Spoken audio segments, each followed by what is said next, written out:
It all kicks off at a normal Japanese high school. Hideka Masamune sits alone at his desk, and pure fear clenches his chest. Two of Hidaka's classmates stride up on him, one with an earring slaps his shoulder with a hand and leans in close, and they snap, rude as can be, that Hidaka needs to go fetch them some juice. The young man grips his notebook, agrees on the spot, and asks if they should grab seltzer juice. Then, right as he speaks, the thought hits him. He's been used every single day like some errand boy. The boys slap a few coins into his palm so he can grab juice, and Hidekam's like, "This is all happening because my curse stuck me with that Serban personality." He's long since accepted it. No matter what, the sky turns gray and gloomy for him, and that depressing cloud cover is just how his days always go. A girl strides up to the group of boys and watches them shove Hidaka off for juice, then fires off, "So you're still clowning Hideo-kun." The girl with glasses starts calling out the boys, yelling that they're already in high school. But the guys keep acting like total hooligans, and one of them snaps, "Relax, I'll just buy you juice," then demands, "So what's the problem?" Behind Hidaka, the bullies creep in, and the boy with the earring claims, "We're old friends," then presses him.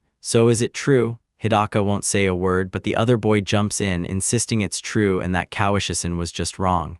The girl gasps, stunned. She can't believe what they're saying. Hidaka just nods along with the bully, telling her classmate not to stress over him, soothing words and all. But Kawashi doesn't buy it, and he decides to go back and double-check that he's really fine. The boy snaps his eyes up at her, then looks away like he can't take it, and mutters that he has no idea what she's talking about. He storms out of the classroom, leaving that confused girl standing there, completely stunned. Hidaka is convinced bullying has just 4 players, and each one has a specific job in the whole ugly game. He splits everyone into 4 ruthless groups: observers, helpers, bullies, and victims. He steps onto the roof and realizes the harsh truth: they don't want to feel it themselves because they've never been in the victim's shoes. Hidaka strides to the roof's edge, hooks his hands on the railing, and instantly fears it's cracked. He vaults the railing, plants himself right on the edge, and blurts that the one who got broken isn't actually him. And this world is shattered, like it broke for good. Hidaka tears himself away with one last goodbye, then vows to end it all for good. As he plummets, the thought hits him hard: this didn't have to end like this, but I can't live like this anymore. As he introduces himself to his classmates, he's sure they'll barely even glance before realizing he's missing. Hidaka hits the ground, and then the announcement drops like a bomb: Hidaka Masamune is dead. The young man snaps his eyes open, staring at everything with pure, jaw-dropping amazement. He's planted right in the middle of this massive hall, staring down at a throne where a man sits like he owns the world. On both sides, people beam with excitement, rushing to tell their majesty they finally pulled it off. After all this time, they actually managed to do it.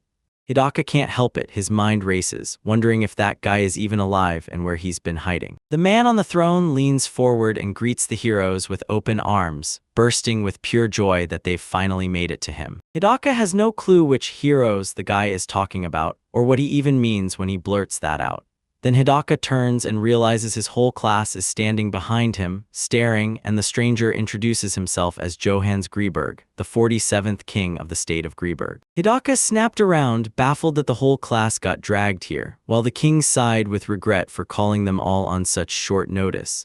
Then the young man caught the boy's eye, the one who treated him like trash, and panic hit as the boy flinched and looked away. Griberg's ruler admits the kingdom has been battling magical horrors for years, yet they still have no clue when the war will finally stop, so they've no choice but to summon heroes and beg for help in a fight that feels utterly hopeless. The king claims the summoned heroes are going to come loaded with insane stats and razor-sharp skills, and he's about to keep talking when a loud shout erupts and someone interrupts him, demanding he stop the whole speech right now. The boy who dared to mock Hidaka snaps back that he won't lift a finger, and then, with a rude smirk, he asks what characteristics the heck Hidaka means. Then he whips around to the king and demands, "Tell me, do you realize you just kidnapped every single one of them?" A tiny explosion snaps right beside the young man's feet. Nothing even touches him, but it still rattles him hard, spooking him like crazy. With his hand thrust out in front of him, smoke curling from his fingers, The king booms that he just used magic, then quickly blurts out an apology for how sudden it all happened. The entire class jolted in terror from the blast, and King Greberg defended himself, saying it was impossible to put into words for folks who refuse to believe in magic. Hidaka's gut starts screaming that this isn't his world anymore. The king keeps apologizing, then hits him with the real move, show the magic for everyone to see right now, yet the young man who snapped at him is seething, furious at what the king just pulled. Another classmate with a mole under his eye blurts Sai's name, and Sai whips around, snapping back, asking why he called him. He tells them they're ringed by armed warrior guards, so picking a fight with the king would be suicide.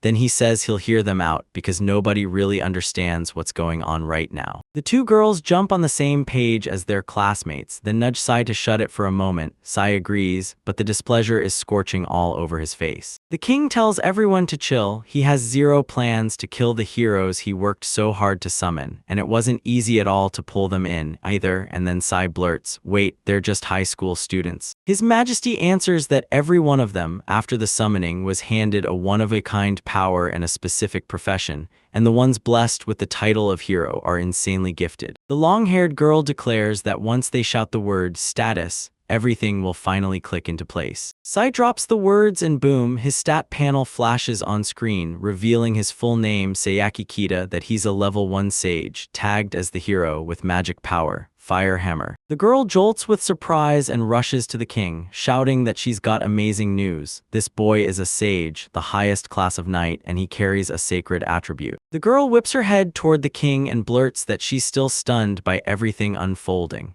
Hidaka spins around, completely lost, and then someone yells that the boy is a hero, leaving the king and the knights staring in shock. The girl with the mole leans in and tells the boy his stats can't be beaten. Then the panel hits. His name is Ikijo Yakimara, a level 1 hero packed with powerful magic and a hero sword. Hidaka freezes in pure horror, convinced this has to be some kind of twisted madness. He pauses and thinks they were all smiling at first, and now they get a real shot at happiness even in a whole new world. He's like, yeah, something going down, and in a barely there whisper he blurts out, status. On the panel he clocks the truth. He's a healer, he's reincarnated, and his stats are painfully low compared to everyone else. Hidaka stares at the panel, clocks his title and profession, and fury hits like a truck. He snaps, full of hatred, asking if this is really his blessing. Nervous as hell, Hidaka blurts out for the girl to tell him something, and she calmly asks what exactly he wants to know. The girl wears a friendly smile until he asks what a healer does, and her expression snaps into something colder in an instant. She shoots back that healers aren't some joke, they're professionals built to mend people, and then she bluntly calls them the weakest class. Hidaka's heart drops. He can't believe the rumor he heard. He's the weakest. Sayaki closes in and asks if he heard that, and he blurts out that Hidaka is the weakest, then can't understand why Hidaka even bothered showing up here. The girl with glasses yanks him back with her voice, calling him Saki-kun, insisting she has something to say, but Saki cuts her off instantly and snaps that she can't deny it. He's the most useless one in this whole mess. Ikijo whips around to Sayaki and snaps that he crossed the line this time, then asks if Sayaki really thinks he was too harsh to Hidaka, and the kid just grins, cheekily asking if that's what this is about. A tiny old man shuffled up to Hidaka and demanded,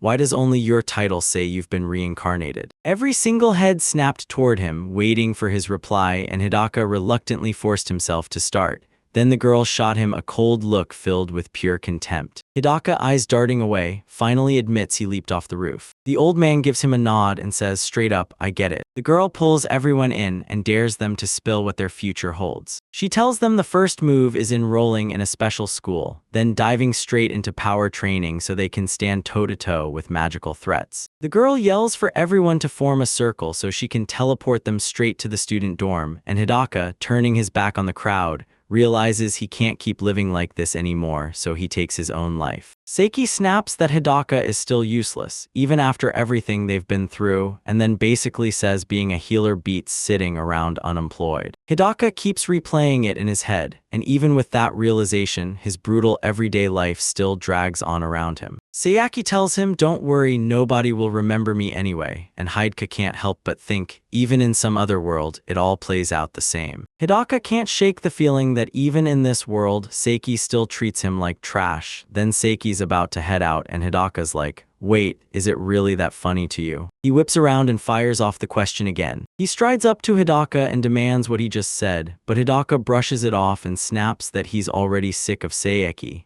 Then Saeki grabs him by the collar. Hidaka shoots back that he's not going anywhere. Then the girl blurts out another question, stunned. The girl asks, is that true? Then she admits that the moment she learned he was a healer, she started thinking about taking him somewhere away from his classmates. He's stunned when he hears there's another place out there, and she blurts that the teleport point gets picked at random, so nobody can guess where he'll land. She calls it a security system and then reassures him they can always count on it to back them up. Hidaka thanks her for the security system, but she smirks and snaps, "You misunderstood me." Then she explains that this system was built only for them and it'll protect only them. She screams at the top of her lungs that this magical instrument was made right for them to save their people. She's furious they used him to call in mighty heroes, then they ended up summoning him, the one healer who's totally useless. She snaps, furious, demanding how anyone is supposed to trust the safety of their own people to a guy like him. Sayaki slips up behind him and fires back, asking if he can still see just how pathetic he is, even after everything. The girl erupts in a scream, calling it an unforgivable sin to waste their strength and hope, and vows he'll pay with his life. Rage burns in Hidaka's chest as he fumes. Why does it always have to be me? He erupts in fury, swears he'll wipe them out, and burn this whole country to the ground, promising he'll destroy everything. Not a single speck of dust will be left behind. Sayuki stares on in disgust, everyone else reels in shock, while Hidaka lets out a blood-curdling scream, swearing he'll kill every single one of them, all of them, no exceptions. He stalks the pitch-dark streets by himself, gritting his teeth as he wonders, how long has he been wandering, and where in the world is he right now? He taps status on his panel, stares at it, and immediately calls himself weak. Then it hits him, his status spells it out. He's plagued by a disorder that screams another world in every thought, born from a burning longing for a place he can't stop craving. Hidaka smirks and shoots, "So you're saying I'm sick?" Hidaka stumbles on 3 chests and a chill crawls up his spine because part of him is sure they're mimics. He digs into how long he's been trekking and the frustration hits hard. All he's managed to snag is a torch, and he's still stuck in this pitch-dark room, staring at treasure that might bite. He rips open the first chest, and it's totally empty, like a cruel joke. He promises he'll check the other one, flips it open, and when he spots what's inside, his eyes widen. It's a tiny bottle packed with liquid. He snatches it up, squinting at the tiny bottle like it could be hiding a magical potion. Suddenly, a booming voice shouts for him to drink. He whips around in panic and blurts, "Who's there?" From the darkness, a voice tells him, "If you want killing power, drink it." Hidaka shoots back, "What are you talking about?" And the voice snaps, "Just swallow what's inside." He stares at the bottle and wonders if it's all a hallucination. Then the girl's voice and Seiki's "You're useless" echoes in his head, so he clenches the potion in his hand and decides, if he drinks it, he'll finally grab the power he's been chasing. He can't shake the thought if he ever got dropped into another world, he'd want a brand new start, like life begins all over again. He cracks open the potion, takes a bold gulp, and clings to the hope that he still has a shot in this world, then commits fully and drinks every last drop. The bottle crashes to the floor and shatters into a storm of tiny pieces. He swears surviving that deadly labyrinth is basically a miracle, and if life's going to end, he'd rather gamble on that mysterious bottle than just give up and die. The chaos unfolds inside the national academies of the Kingdom of Ares, right in the Kingdom of Greeberg. The students stream through the dorm hall, chatting nonstop, and then, out of nowhere, someone blurts that they think Ari-san is insanely cute. The bespectacled girl looks totally lost and blurts out, "Did you really see my ugly face?" Seiki just smirks, "Beautiful flowers always have thorns." Ikijo snaps that those aren't thorns at all and that she absolutely had killing intent. Then he leans in and asks, "So, will we get to see Hidaka again?" He asks Sayaki if she really loves it, and when she insists again, Ikijo snaps that he's not buying the act, this is all about Hidaka. Seiki shoots Ikijo a cold look, snaps that he's being way too kind, and tells him to cut it out, he's sick of this talk already. Kawashi suddenly blurts out Keida's name, saying she's been shut up for ages, while Sayuki and Keida have been treating Hidaka like trash the whole time. The boys shoot down Kawashi's claims on the spot, insisting they didn't do a single thing. Sayuki snaps at them to not touch Keida, tells them there's nothing they can do, and swears that even if Hidaka's disappearance gets pinned on them, he'll never come back. Saeki figures he's already dead by now, while Hidaka is still sprawled unconscious in a dark room, barely breathing, surrounded by sealed chests. He jolts awake and realizes he probably blacked out, then insists that even with that brutal pain, nothing feels different about himself at all. He can't stop wondering, was it always this bright, or did that drink light him up like this? He tosses the torch aside and blurts that the price he paid is the brutal, unbearable pain that's crushing him right now. He spots one last chest he hasn't cracked open yet, and when he finally opens it, he can't stop wondering what wild result is about to hit him this time. Then boom, this chest morphs into a monstrous thing with razor teeth, and it lunges at Hidaka. The young man has zero time to run, and the monster tears into him, maiming him badly. Hidaka lets out a blood-curdling scream as agony tears through him. The monster has already ripped off part of his arm and it's right in front of him, ready to strike again. Hidaka bolts into the woods, screaming at the top of his lungs. Then when the monster doesn't chase him, it snaps back into a normal chest right behind him. Hidaka crouches in hiding, gritting his teeth as he fights like crazy to heal that wounded arm of his. He cusses under his breath because he just figured out the thing was a mimic. His HP has crumpled to 42 out of 60 and his mana's slumped to 38 out of 50. Then he snaps that healing won't touch him, declaring himself the weakest class like it's a death sentence. He finally gets it, he can't take down a monster like that, but then his injured hand starts healing right before his eyes. Hidaka stared at the panel and went wide-eyed. There it was. His new unique skill, Goddess's Blessing, Divine Vengeance ***, forged by the secret medicine of the God of Vengeance, and it even came packed with reverse pole ***. Hidaka can't stop wondering, could that be the real secret hiding in this place? He scans the panel and realizes the reverse effect can basically flip the status of any object at will, and it can be cancelled too, except the moment it's cancelled, the polarity sign snaps to the exact opposite. Hidaka can't shake the thought, maybe this is all happening because of the healing magic. A massive announcement hits, Divine Vengeance is launching, the reverse pole is kicking in and healing gets swapped out for an erosion wave. Hidaka blows up, furious at how loudly they're shouting, and he's still stuck like, wait, what even is erosion? The panel explains it like this. An erosion wave is a spherical blast that blasts out from the user, carving away the life of anyone it hits, and if they spread more magic power into it, the reach gets even bigger. Hidaka plops down and devours his panel, staring at the words like, did healing really turn into a weapon strong enough to stop that erosion wave? He's convinced he can take this monster down, so he hurls himself back to the chest. He knows the chest sits right there and won't budge a single inch until someone steps up and tries to open it. Even after getting his left hand back into working order, his fingers still tremble uncontrollably. He's terrified, praying for death. He unleashes the erosion wave, watching it surge straight for the monster. Then Hidaka blasts it out of existence with his brand new skill. A tiny explosion flashes, then it hits him. This is exactly how reverse works. He blasts out a shout of pure joy, he's won. So it turns out the moment the blessing of the goddess kicks in, a notification flashes, and he's suddenly given the choice to pick loot. Hidaka's baffled by the goddess's blessing because he never even used it, and now he's thinking, wait, did I just score loot for free? In the panel, he scans the new skill Mimicry, then the text hits, Royal Arc, a space meant for storage, plus the potion Lesser Restoration. He's convinced the Royal Arc is going to come in clutch for him too, and when he opens it, that simple box is packed with a ton of seriously useful stuff. An announcement blasts that the Mimic has hit level 500, and it's a Guardian to boot.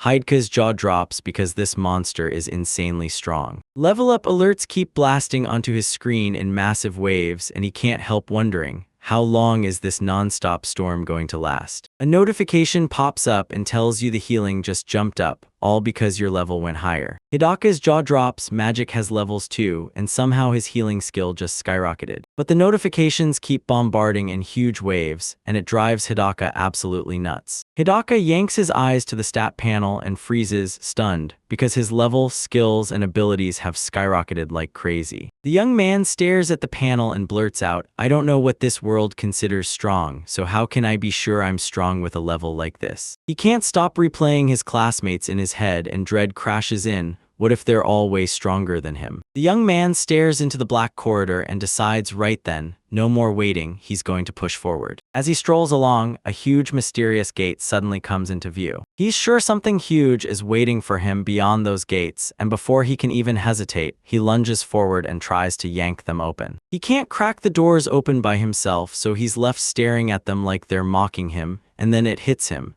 an idea exploding into his head about how to get in. He finally unleashes his magic, Erosion Wave, slams it into the gate, and carves a huge round hole through it, then smugly decides he doesn't need to stay completely honest either. Hidaka strides into that huge hall, and when he looks up, he's stunned to see a staff hovering right in front of him. Bursting with joy, he charges up to the staff and blurts that he's been waiting forever just to finally get his hands on the equipment. He charges forward, but the second he reaches for the staff, a brutal earthquake hits out of nowhere. He's completely baffled. All he can grasp is that the room is violently shaking.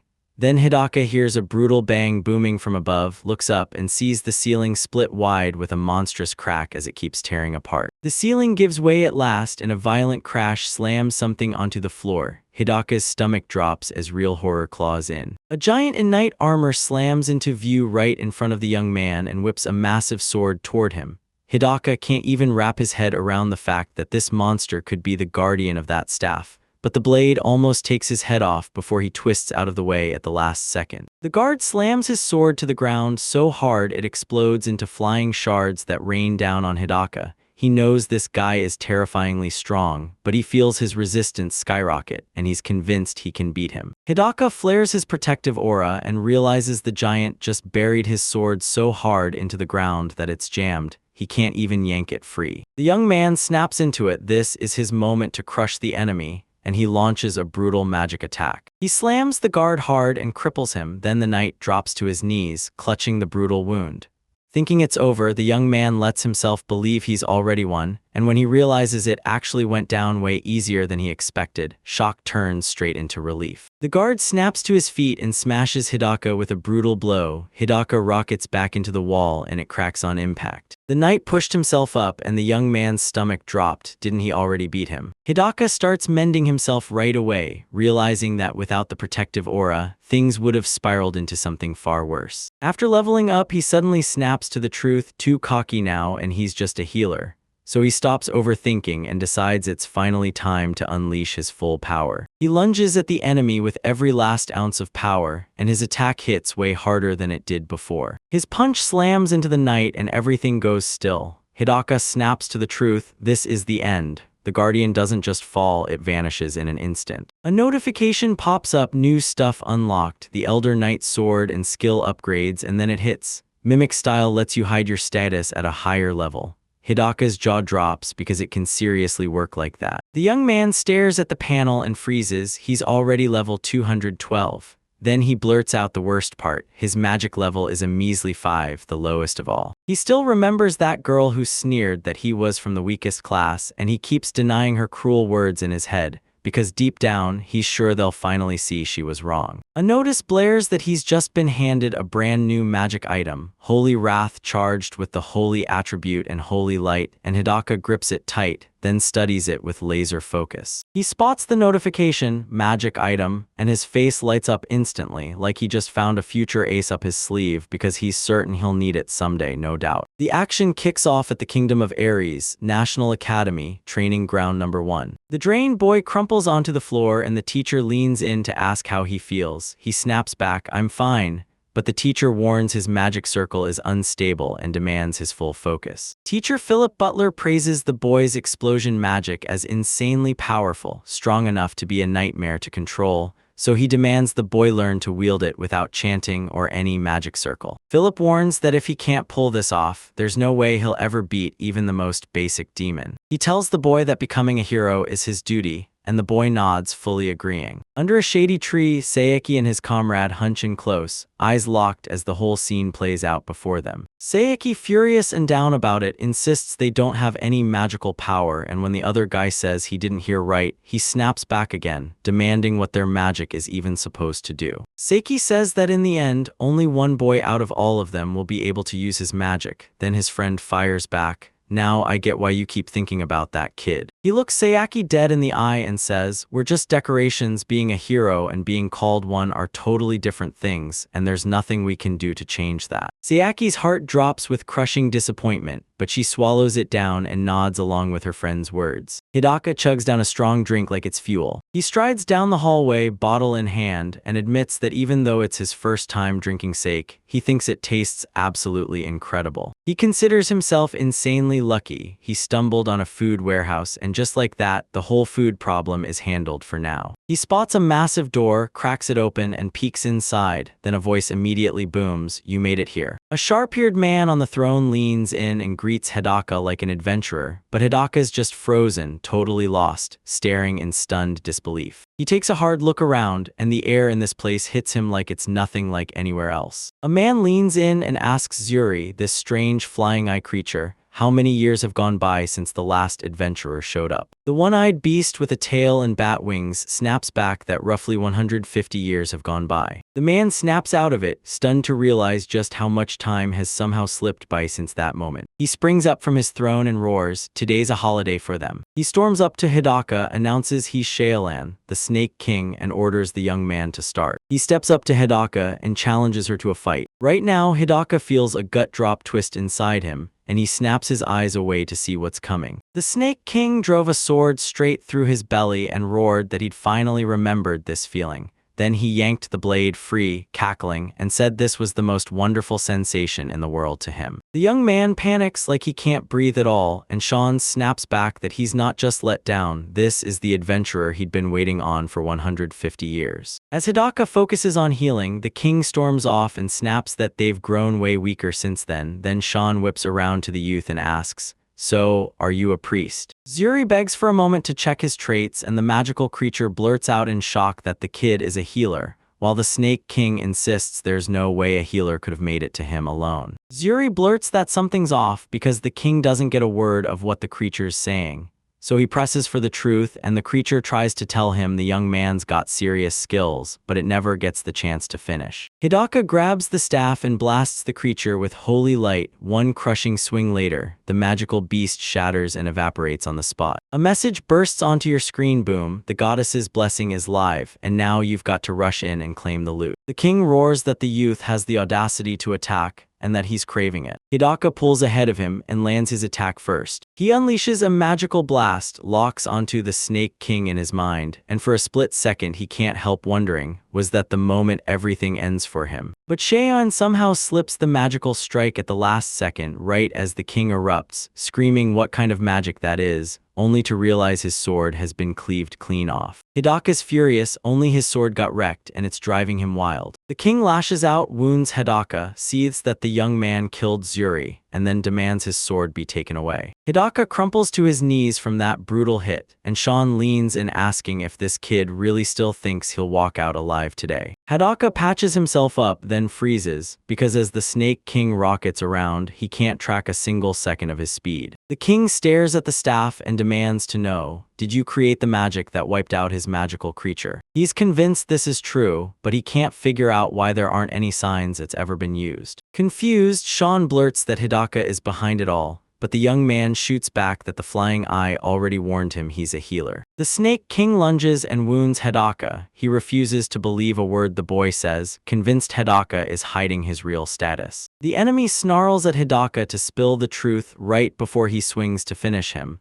but Hidaka keeps standing his ground, shouting that he's only a healer. The king kept slicing into him and still shouted that the youth was lying, then claimed Hidaka could have killed him too. Right after that, Zuri understood why she'd been so on guard the whole time when she saw his traits. Hidaka lies battered on the floor, pinned and helpless, unable to lift a single inch. Then the horror hits. He finally realizes his recovery will never come. Sean blasts, "I'm telling you I'm hiding something," because a healer can't cast offensive magic. Hidaka leans in and says loud and clear, "I'm still a healer." Rage blazing in his eyes, the king roars, demanding to know his name. He can't figure out why he's even being forced to use his name, until Sayaki's words hit him again. Nito fits him way better because anything's better than being stuck as some healer. Despite the brutal injuries tearing through him, Hidaka drags himself upright and declares his name Nito. He's fixated on the fact that his name is about to become Nito, and he can't wait to spread that name, hunt revenge under a masked pseudonym, because getting killed by Nito, that's the ultimate, humiliating nightmare. The king sneers, asking if he's Nito, then the boy snaps back, "I am Nito," and just keeps yelling it like there's no not Nito in the world. Nito snaps in fury, demanding if Sean has a hearing problem, and Sean just laughs, asking what kind of hero this kid thinks he is. Nito snaps in pure irritation, yelling that he's already said multiple times that he's a healer. The king glares at him, disgusted that this is dragging on, then charges in and slashes the boy's body with ruthless, deep cuts. Nito crumples to the floor as death takes him, and the Snake King looms over his body, declaring that his final moment has arrived. The enemy lashes out with a weapon, dead set on ending Nito's life, while Nito's mind spirals, realizing he's about to die without ever making his mark. Right at the last second, he snaps off a wave of erosion that seizes the sword mid-swing,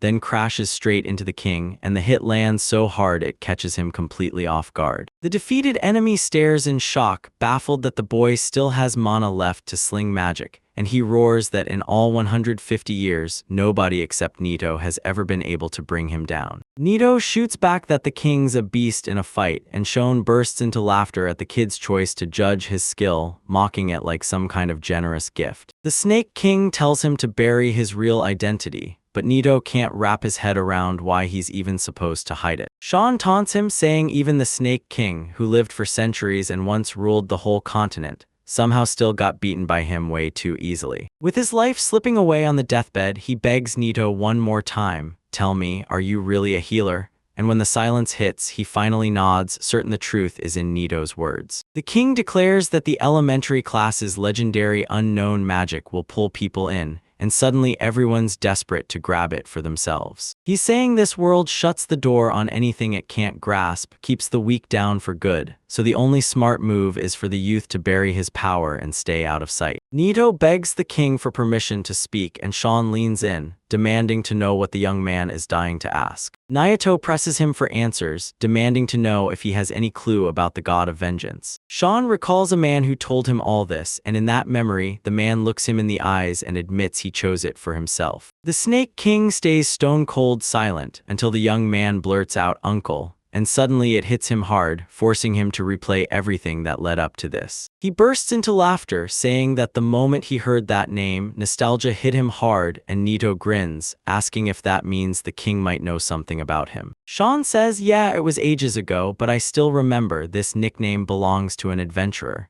Nito has no clue what adventurers even means, and the Snake King just smirks. "If you go traveling, you'll understand it all for yourself." The young man is dead certain the king has answers, but Shaeon brushes him off, laughing that he had a blast last time. The Snake King leans in and demands Nito's real name, already knowing the Nito name was just a cover, so the kid finally spills the truth, Masamune Hidaka. Sean grins, tries to say the name of the guy who came before Nito, but the moment slips away and he doesn't get the chance. Nito calls him out and insists his character's changed from before, but the Snake King can't hear a word anymore because he's already gone, dying from his wounds. Then a notification flashes. The blessing of the goddess is activated, and it orders him to go grab the loot. Nito snaps his eyes to it. Sean's sword is already blasting through the air. The boy grips the equipment, his Kurgle snake sword, and Nito can't help but stare, thinking, "Am I really expected to wield something like that when I'm just a healer?" The young man stares the king down and snaps that he deserves all the credit. Nito unleashes the *** evil eye of truth ***, letting him read a target's status like it's written in the air. Then he realizes it had to come from Zuri's flying eye ***. Sean hands him the skill *** divine speed ***, and suddenly he's blazing so fast it's unreal. Then he stares at the defeated enemy, baffled like, "Why won't you vanish yet?" Nito spots a ladder right ahead, grabs the chance, and climbs in hopes it'll finally spit him out of this nightmare labyrinth. As he hurries up the stairs, a fierce vow hits him. He's breaking free no matter how long it takes, and he won't die until he gets his revenge on every last one of them. Nito figured out magic could wipe out a hangover with zero effort, so he cracked open more sake and kept right on drinking. As he hauled himself up the stairs, all he could think about was one thing. when this nightmare would finally be over. Right then someone screams, snapping Zeke's instincts awake because something lurks behind him. Nito whips her head around, sure she just heard a voice. Mito suddenly finds himself trapped in the thickest forest ever, completely baffled and lost. He spins around, stunned. How did he end up in this forest when he was sure he'd only been climbing the stairs a second ago? A weird jolt hits him and he's convinced it's teleportation. Except he swears he touched nothing and pressed no button. Nito bursts into joy because he finally claws his way out of that nightmare labyrinth and into freedom, and he's already dreaming about his brand new adventures, until he snaps to attention when he hears someone shout the name Alfred. He whips his head toward the voice and hears a stranger bark, warning Zeke to be more careful. In the middle of the forest, 3 young guys stand there, and one boy blurts out at a girl named Elsa to pay closer attention.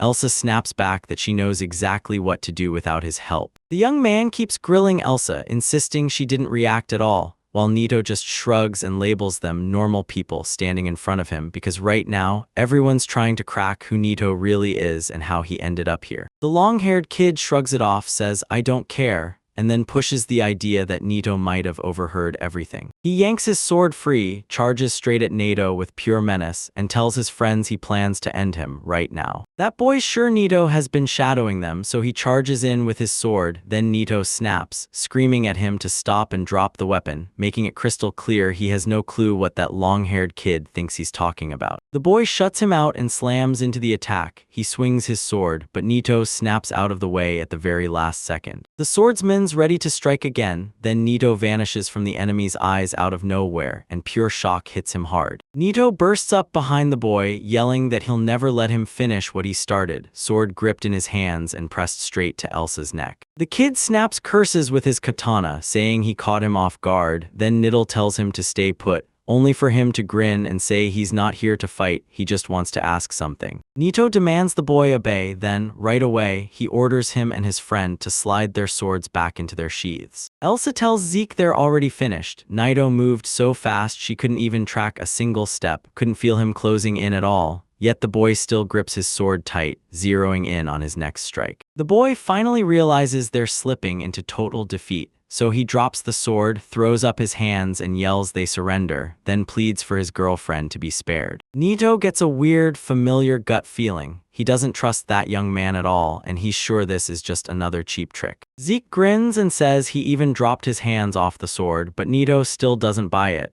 So Zeke keeps insisting and Nito can't stop second-guessing his words. Eventually, Nito loosens his grip and lets the frightened girl go, and when she thanks him, he tells her he's moving on. Right as Nito is about to slip out, Zeke suddenly snaps, "Wait, just a minute." Nito whirls around, fury blazing, and demands whether they still plan to kill him. The guy introduces himself, but Nito snaps back that he doesn't care. Then Zeke fires back, saying he's got one single request for Nate. The boy braces himself and tries to ask Nito for help, and the moment Nito hears it, shock hits hard. Then a shaky, nervous laugh slips right out of him. Before the boy can even breathe, Elsa lunges in, snapping at Zeke to stop dragging Nito into this right now. Nito figures it's not worth the headache at all, so he decides to sit this one out and not help them. Finally, he tells them to stop punching other people because it's wrong, waves them off, and turns to leave. Nito doesn't even get far before Zeke snaps into fire magic. Giant fireballs explode into the sky and blast straight at him. He dodged the strike, stunned that any of this was real, then snapped, "Zeke, what are you doing?" Zeke brandished a fire hammer and a huge blazing attack swelled overhead, burning in the sky. He vowed he'd stay cool while it all lit up. Zeke keeps hammering them for help during the attack, insisting they only need a little help from him, while Nito just stares like, "Are you seriously a complete maniac?" The young man replays Zeke's words, staring at everything going on, and he can't wrap his head around how anyone could disappear in a moment like this. So he snaps into action, because Zeke is about to explain why they're asking for help. He fires up the evil eye magic and suddenly Zeke's stat panel pops right in front of him. Zeke Ladderbach, and he realizes this Dragon Knight is stacked with top-tier stats and a truckload of magic and fire skills. Nito straight up admits he's so jealous of him it burns. He snaps at Zeke, accusing him of wasting magic this powerful for no reason at all. Then the kid shoots back that Nito only says it so easily because he's never used it himself. Zeke barrels forward with another brutal strike, shouting at Nito to stop acting like that. As he climbed the stairs, Nadu fought to flip one spell inside out, an attribute assignment nullification magic, trying to invert it before it could take hold. He already knew he couldn't judge what that spell could do or how big the damage would get until he tested it in a real fight, so he'd held back for all this time. Nito tells him that the gap in power is so massive between them that he believes he should go for it right now. Zack fires off a question to Nito about what he's even talking about, but Nito ignores him and answers straight away, slamming nullification magic into Zack's attack. With magic on his side, Nito slams the brakes on his own magical attack, right in time. Meanwhile, Zeke is left stunned, staring at his magic circle like it vanished, having zero clue what just happened. Then it hits him Nito isn't just suspicious, he's a full-blown monster in his eyes. Nito steels himself to strike back, seething as he snaps if they plan to pull that dirty trick on him right from the beginning. Elsa snatches Nito's hand, spilling out an apology for her comrade, and shakes with fear. Because she thinks he'll slaughter her friend, she even insists the whole justifying him was a fatal mistake. The girl shrieks that she knows she messed up, but then she drops to her knees and pleads with Nito, "Don't you dare hurt her friend. She'll do anything he demands if he spares them." Nito suddenly gets slammed with nasty memories from his past, Seiki mocking him and throwing hostility his way, and a jittery laugh bursts out of his chest. Nito's voice drops with disappointment as he asks, "Do I look like a bad person now?" He bluntly decides, again, that he won't lift a finger to help them, and he starts marching on before anyone can change his mind. Suddenly, Zeke throws Nito a wild offer, join them as a comrade. Nito whips around and total shock floods his face. Zeke admits he figured out ages ago he's not alone, and that he's got the power to change, so now he's hunting for strong partners, and Nito can't believe what she's hearing. Zeke swears their group only has 4 active members, and yeah, nothing runs clean the way they want, but right now they're desperate for power. Zeke insists Nito would be the perfect addition to their crew, but Nito can't help wondering what he'll really gain if he chooses to join them. Zeke leans in and promises he'll get him anything he wants, but Nito shuts him down fast. He doesn't need a thing right now. Zeke leans in and asks, "So even if we can grant you any asterisk wish, would Nito still refuse?" Elsa snaps at Zeke to cut the relentless persuasion right now, but he won't back down. He admits time is running out and he needs a true strong comrade. Zeke thrusts his crumpled hand forward and demands Nito grab something for him. The young man steadies the ring in his hands and Zeke tells him it's their lifeline. So they both dump their magical power into it and boom, they can talk across long distances. Zeke tells the Nito not to slam the door right away. He should take his time, think hard about the offer, and only answer once he's 100% certain. Zeke breaks it down, "Our crew's called Dragonheart, and we're determined to burn away the rotten elite and carve out a better world for everyone." Nito chuckles with sharp irony and asks if they really think he's one of their followers, because, like Zeke swears, they kicked off a raid into the Duke's territory, and when they were done, there wasn't a single soul left standing there. Nito can't stop wondering if they actually wiped everyone out, so after Zeke's words hit, he decides to grab the ring and carry it with him, and Zeke and Elsa's comrade can only stare in shock. He's stunned to see Nito pulling out a spatial storage spell, and Nito asks if it's really that rare, so the boy fires back that it's the first time he's ever laid eyes on it in his entire life. Nito leans in, grilling the boy about his next big move. Zeke answers with a grin that they're headed straight for the kingdom of Greeberk right now. Zeke blurts that this country dragged in heroes a month ago, and now they want to start hunting answers too. Then Nito's stomach drops as he realizes, in pure horror, that it's already been a whole month since he and his entire class got ripped into this world. He panics that he might have blown past a bunch of major moments during all this, and when Zeke catches that Nito's clearly stressed out, he presses him, "What's going on? Are you okay?" Nito was so tangled in his own thoughts that the question barely even landed until he snapped back, panicked, and lied that he was only thinking about heading to town. Elsa beams and tells them they're headed straight for Hassan, and that they'll reach it on foot in just 3 days, while Zeke nudges Nito and reminds him he never once told them his name. The boy refuses to spill his real name because they're marching toward Greeberk, so he rolls out his pseudonym Nito, Yet right then his mind snaps back to the Snake King Sean, who'd called him Nito. He declares that starting right now, his name is Nito. Then the young man tilts his head to the sky, grins like crazy, and revels in the freedom he's been waiting for. He's strolling through the forest at a lazy pace, soaking up the peace since he doesn't have to do a damn thing, until a sudden noise rips through the trees. Wild wolves burst into view and Nito's face lights up because it's finally happening.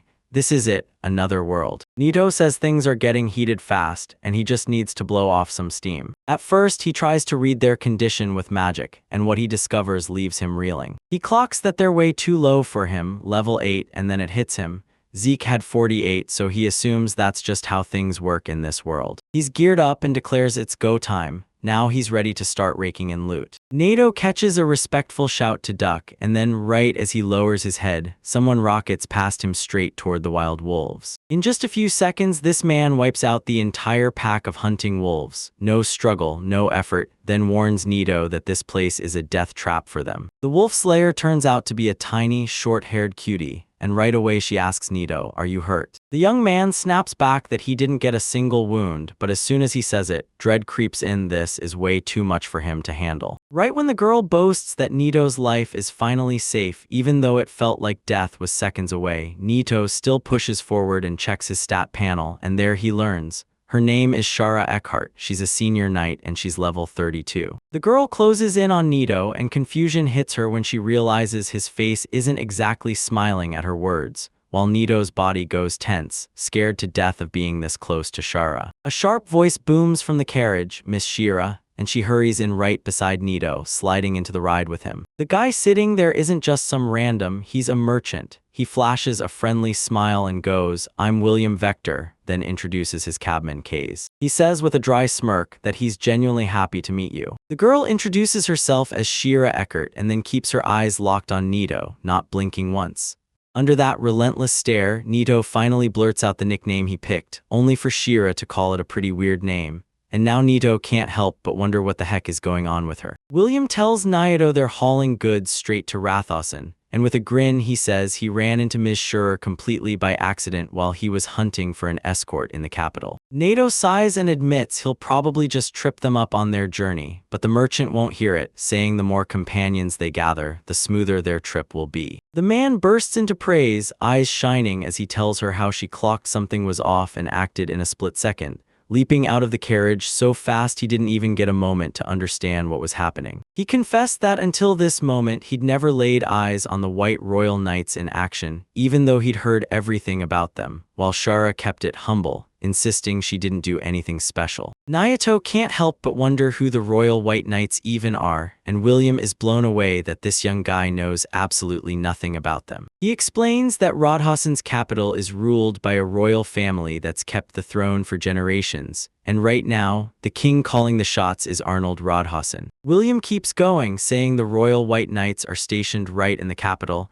and they answer to the king alone, no one else. He adds that the Royal White Knights rarely show up in public. Most people barely know anything about them at all. William looks at Cher and says it's basically a miracle to run into a knight like her in a place like this. Then Cher blushes, stammers, and tries to deny every word. Nito starts to realize he never saw a white-haired girl coming, not in a million years, and the moment he stares at her, it hits him. She looks exactly like a heroine ripped straight from another world. Shara smirks and says she knows something about William too, and the merchant just laughs. "Kid, you can't even compare to her leg." Shara hypes William up like crazy, bragging that you can grab the rarest treasures from him, stuff you'll never find anywhere else, and insisting that the merchant world is basically obsessed with his name. Even people in neighboring kingdoms have already heard of him. Shara's words hit Nito like a bell. He's certain William has to be on the journey with a keeper, and the merchant can't help grinning because business is suddenly booming. William corners Nito and demands to know how he wound up in a place like this. Nito hesitates, then shuts down the chatter, telling the whole truth anyway, and insists he was only chasing a little adventure. William assumes Nito's really on his way to the guild. Nito's convinced of it. This world has a place where dreams are born and dreams start from. He tells the merchant this is exactly where he's headed, and Shara smiles politely, promising to escort Nito straight to the guild the moment they hit the capital. The girl leans in, burning with curiosity about what class Nito belongs to, but the young man hesitates. he's not even sure he can risk telling them the truth about himself. Nito clings to Shon's warning about hiding his identity and to every word Zeke hammered into him, but now his head spins, doubt crashes through him as he wrestles with what move to make next. He wrestles with the idea of claiming he's a sorcerer or a swordsman. Then the moment it hits him, nausea crashes over him and Shara swings back toward him, waiting, eyes locked on his answer. Nito steels himself and finally blurts out the truth, he's a healer class. William's jaw drops because he immediately thinks Nito is just hunting for his own team inside the guild. The young man grins and says, if that kind of chance ever shows up, I'll be thrilled with how things turn out. Sherry urges them to let her speak to the guild. She's convinced that with all of them working together, they'll lock onto the perfect plan. The girl lights up and declares he'll absolutely find partners of his own, because even the toughest, most battle-hardened adventurers would still be better with a healer by their side. With a delighted grin, she declares that he'll become a shining example for everyone looking down on the low class, and Nito locks in on her bold confidence, promising he'll do everything in his power. While they press on toward the capital, Shara casually asks Nito if he wants to learn fencing. Shara leans in and tells him his mana isn't drained at all when he trains with the blade. It's not magic, it's pure sword work. Nito gapes in shock. Wait, how can healers even swing a sword? The girl can't wrap her head around it. Nito thinks because he's a healer, he can't swing a sword. She snaps back that healers can use anything at all, from axes to swords, even a rapier. Nito finally gets it. The class isn't nearly as locked down as he feared, all because of the girl's words. Healers just heal, and that's all they're supposed to know. Nito decides to test whether the healer can actually throw fireballs or zap them with electric shocks, but Shara shuts it down, saying that kind of magic is way too hard for them. She jumps in and says, look, mages and healers aren't just different titles. Their magic comes from totally different sources, and that's why they operate so differently. Nito leans in and demands to know what attribute assignment is really for, admitting he's still green and clueless. Then Shara snaps back that it's nothing like magic attributes, and Nito pushes again, asking exactly how they're different. She tells him the real twist. Attribute assignment is a magic trick that only works on weapons. Try to sling fire or water without magical power and you'll fail instantly. Nito barely understood a word of it. Shara bursts in to say using a sign attribute as a healer is wildly unusual, then slams the point home. Pick up swordsmanship right now. Nito just knows that skill is going to save him in this world. Sherry can't stop smiling as she begs Nito to promise. If he ever decides to take up fencing, she wants to be the first one he tells. Nito and his crew rolled up to a tiny village named Tanya, and William immediately pushed for a stop there, just long enough to catch their breath after that brutal journey. They jumped out of the car and spotted a bunch of men packed around one guy, so they pushed in and grilled the locals to find out what was going on. An old man sat right in the middle of the crowd, spotted the strangers who just rolled into their village and demanded, "Who are you?" Nito, Shara, and William introduced themselves and said they were headed to Radhausen, asking to stay in the village for just a few days. But the man's face fell as he apologized and admitted the village couldn't host anyone right now. The village elder broke the news. Bandits hit their village hard, and they hauled every young girl away. The locals erupted in shouts that they couldn't just sit back. This was their duty, their chance to rescue the kidnapped girls, and that's exactly why they'd all come here in the first place. Shara leans in and says these aren't your usual bandits. This attack on the village feels too perfectly planned, and she's sure they're tied to the illegal goods dealer, which means the clock is already ticking, and they've got hardly any time left before those girls get hauled away. After everything clicks into place, the girl realizes the local residents can't save the girls alone,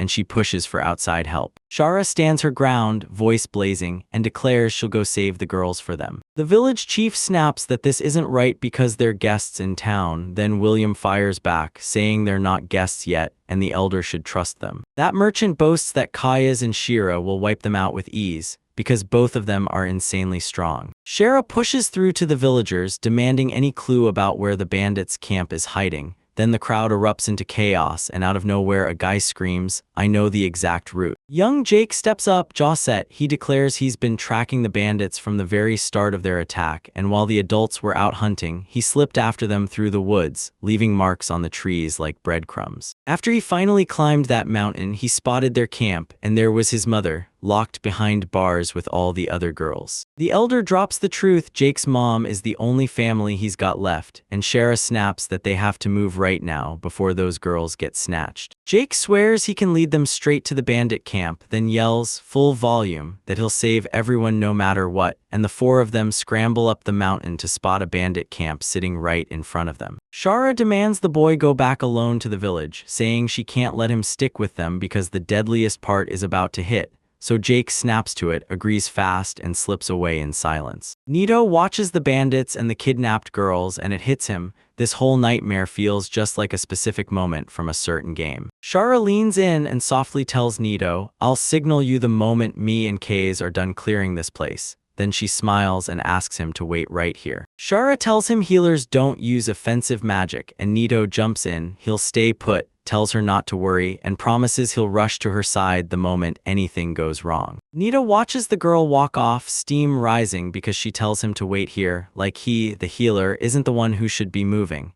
He figures his rank makes it pointless, but then he remembers. Shara has no clue. He clings to the hope that he can still watch someone like a true royal white knight. Right now in the village, the elder starts pacing and blurts out, "Can the four of you really take on that whole bandit crew?" William begs them to trust him, because Keys is in on it too, and Shara is now the royal white knight. The girl expertly drove her blade through one of the bandits and kept moving, no hesitation. Once Shara flashed the signal, Nito slipped out of hiding, then studied the huge bandits Shara had already dropped. He calls out what's going on, grinning because this is exactly what he expected from Shara. She's the royal light knight. After all, only for her to shoot back that there are actually that many of them. They tear the girls free, then lay out the plan. "We're taking you back to the village, safe and sound, so everyone can breathe easy and stop worrying." Shara feels totally blessed since the rest of the bandits have vanished. Yet even with nobody in sight, Nito can't shake the dread, and he scans the area like something's about to snap. Shara pushes Nito to keep going, but the kid snaps back, warning her not to drop her guard. Then a sudden voice cuts in, asking where they're headed. The bandits hauled themselves back to camp and boxed in Nito, his comrades, and the girls they'd just rescued. Shara recognized them instantly and opened her mouth to warn everyone, but one bandit snapped back, cursing that these people couldn't be trusted with a single thing. Nito snaps to the truth. He realizes the villagers' kidnapping was just a decoy. Then Shara locks in hard and points out the man, Oliver Joe. He blurts in shock that she knows him, and she calmly answers that he's a former royal knight of Rodhausen, the commander of the capture unit they call the Ash Squad. She spills that 2 years ago their squad's leader snapped, slaughtered every one of his own subordinates, and that single act lit the fuse for all-out war. Oliver dips his head with a sly smirk, fires back a sarcastic thanks for the intro, and basically tells them, "Yep, guess you're seeing it now. I'm officially a gangster." Shara can't figure out why people won't stop tailing him, and Oliver presses her again. He starts wondering if anyone still actually trusts the royal and knightly oaths they swear for their country, then mutters, "Who needs that rotten stuff anyway?" Shara blurts back, smashing Oliver's words, insisting the king of Rathausen is wildly magnanimous. But before she can breathe, Oliver reminds her of the king's decree, absolute asterisk. He insists the killer's eyes match Shara's, then leans in and asks her if someone who's pledged allegiance to his country should really be wearing eyes like that. He figures Cheryl will finally admit she's nothing like that, so he cuts in before she can speak and offers her a way to sell herself for an even higher price. Oliver snaps an order, "Kill them all," and the bandits lunge in instantly, striking without a shred of mercy. Meanwhile, Shara steps in front of Nito, urging him and the rest to back up as she tries to shield everyone in one breath. Shara doesn't even hesitate. She snaps off Icefront, a deadly magical strike, and in a single blow drops multiple bandits charging her. Oliver claps his hands and laughs, saying it's exactly what you'd expect from a white royal knight, while Shara fumes because somehow he actually caught her magical attack. Oliver brags that a green fighter like her will never be able to keep secrets from him. Right when Shura's guard drops, a bandit spots that Nito's left alone and strikes while the moment is stolen. Suddenly, Case slams into the scene in front of him, blasts the enemy apart with an explosive barrier and ends him. Then he wheels toward Sheru and tells her to lock her focus on the center. Nito truly idolizes Shira and Kai's, certain the attacking bandits could never pull off skills like that. Shara and Kai's cut through their opponents with ruthless speed, leaving no fight at all, so Oliver just stares in shock, realizing these bandits are pathetically weak, and he's crushed that all those years of thievery never once helped them grow stronger. Shara wipes out the last bandit, then bam, she hears a familiar voice screaming for help. The woman spots Jack cradled in Oliver's arms and lunges toward him, but she freezes, while Jack erupts in a scream and the bandit yanks his hair and snaps, "Shut up right now." Shara squints, completely lost, and blurts out, "Wait, what are you doing here, Jack?" Oliver grins like it's second nature, like he's always had to do everything by himself. He spits that sending him back alone in enemy territory was pure stupidity from King's Knight Shara as he sternly demands that he release the boy. Jack bursts into a piercing scream, begging Shur to save him, and Oliver snaps in fury, telling him to shut up right now. Oliver grabbed a plan to pierce Jack's ear, or even his throat, because Jack wouldn't shut up. He presses a knife to his own neck and drawls, dripping sarcasm, that he better not accidentally end up killing him. Shara realizes she can't reach him in time, and with tears spilling down her face, she screams the boy's name at the top of her lungs. Suddenly, Nito slips in behind Oliver and raises a dagger in his grip. Nito snaps a knife into his neck in a blink, so fast Oliver and the others can't even process what just happened, and Oliver drops dead almost instantly. Jack whips around, stunned, and demands how Nito got so close. But the boy won't answer because everyone nearby is frozen in shock, staring straight at him. Nervous to his bones, he blurts out that it's time to head back to the village, because the people waiting for them might start freaking out if they don't return. Case nods along with Nito's words, then Shara yanks him by the shoulder and demands he lays it all out, right now. He plays dumb, feigns confusion, and asks what she even wants to know from him. Shara whips him around and starts grilling him, demanding how he pulled off that move, because she knows he's a healer and can't wrap her head around how he jammed the knife into Oliver's neck or how he moved that fast. She bursts into screams, demanding to know if he's hiding something from her. Then Shara's fury hits and he realizes he's just walked straight into a disaster. Shara digs up the details and tells him to prove it. Right now, no delays. Nito, desperate to wiggle free, pushes for one move first, head back to the village. Shira reluctantly gives in, then pushes him hard right when they're back in the village. She demands he finally explains everything. Nito and Kai's get left behind, and the young man blurts out that Kai's magic is pure genius. Straight up amazing. Caius glares at Nito, saying his magic is definitely nothing compared to his. Then Nito just stares back, thinking Caius looks like he's 1 second away from killing him. Nito watched Shira and the locals thinking, I wasn't meant to show my power, but the truth hit harder. If he hadn't unleashed it, Jack might have been dead already. He refuses to brush off Sean's advice, but he's dead sure his choice was right, because he believes what he did counts as something good. The entire village was on pins and needles, and the second they spotted the girls, snatched by those bandits, they erupted into pure, unstoppable joy. Nito lurks off to the side, soaking in that gut-punch family reunion, then his eyes snap to a girl all alone by the barn, hood pulled up tight over her face. He asks the girl if she's coming back to her family, but she won't even glance his way. She just stands there in silence, and Nito's left completely baffled. A short-haired woman leans in and demands, "Are you from our village?" The girl fires back, "We were locked up together, but I can't tell where you came from. I never heard you talk, and you never answered a single question." Shara watches how brutally tough it's been for the girl, then grabs her by the heart and promises that the worst is over. No one will ever hurt her again, and they'll step in and protect her for sure. Shara tells her to stop stressing, because tomorrow they're heading straight to the royal capital, where they'll apply to a special institution and get her shipped back to her hometown. Nito says if a girl isn't happy with something, she can pack up and go wherever she wants. But until they uncover where she's from, there's no way they can send her back to her hometown. Shira leans in and tells the boy to speak softer, but to Nito's and Shira's shock, the girl suddenly snatches the hem of his clothes. The offended girl storms out, saying she'll hand everything over to Nito. The young man sweats, thinking he may have gone too far, until the girl snaps back that, for some reason, she just never really liked Shara. Nito's jaw drops. This girl can talk, and he blurts out, Why haven't you said a single word until now? The girl answers softly, insisting he's different, but Nito can't quite catch the words. She yanks her hood off, lets Nito finally see her face, and drops her name, Totorika. Nito locks eyes on the girl's face, and his cheeks instantly burn with pure embarrassment. Totorika leans in and asks, "Are you really listening?" Nito nods and says he caught every word, then she demands he call her by her nickname, Toa. Meanwhile, Sherry watches from the side and her expression screams pure displeasure. He's ready to tell her I'm Nito, then freezes like, is that even smart? In the end, he decides the truth is the only way forward and he looks her in the eye and tells her his real name, Masamune. Tella shoots him a nervous look and begs him to call her Nito in front of everyone, and he agrees without a fight. The boy demands to know why she was taken, and Tilla snaps back that she has no clue. She tells him she'd been hiding out in the forest. Then one moment she was just there, and the next thing she knows, she's grabbed. Nito presses her for directions to her home, but the girl shuts him down again. I don't know.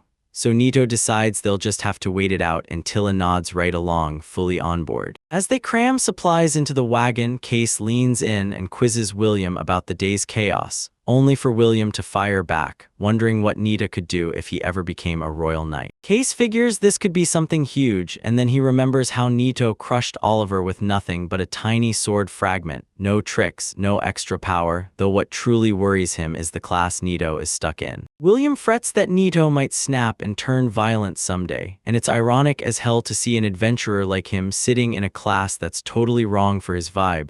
William even says his road will be a bumpy mess, but Chaos cuts that idea down on the spot. Kai's is so sure that Nito will sail through life with zero problems, ever. He's convinced that kid isn't just dangerous, he's a real monster. William can't believe what he's hearing. If even Case thinks that way, then this whole situation just got way more intense than before. William grins while Shara's eyes bore into Toa, who's sprawled asleep on Nito's shoulder, calm as anything. Yet the second Toa feels that stare, fear hits him hard because Shara's glare is downright creepy. At the break of dawn, all five tore out of Tanya and pushed straight toward Radhausen. Suddenly, Shara snaps back to it. Nito promised he'd show her his status.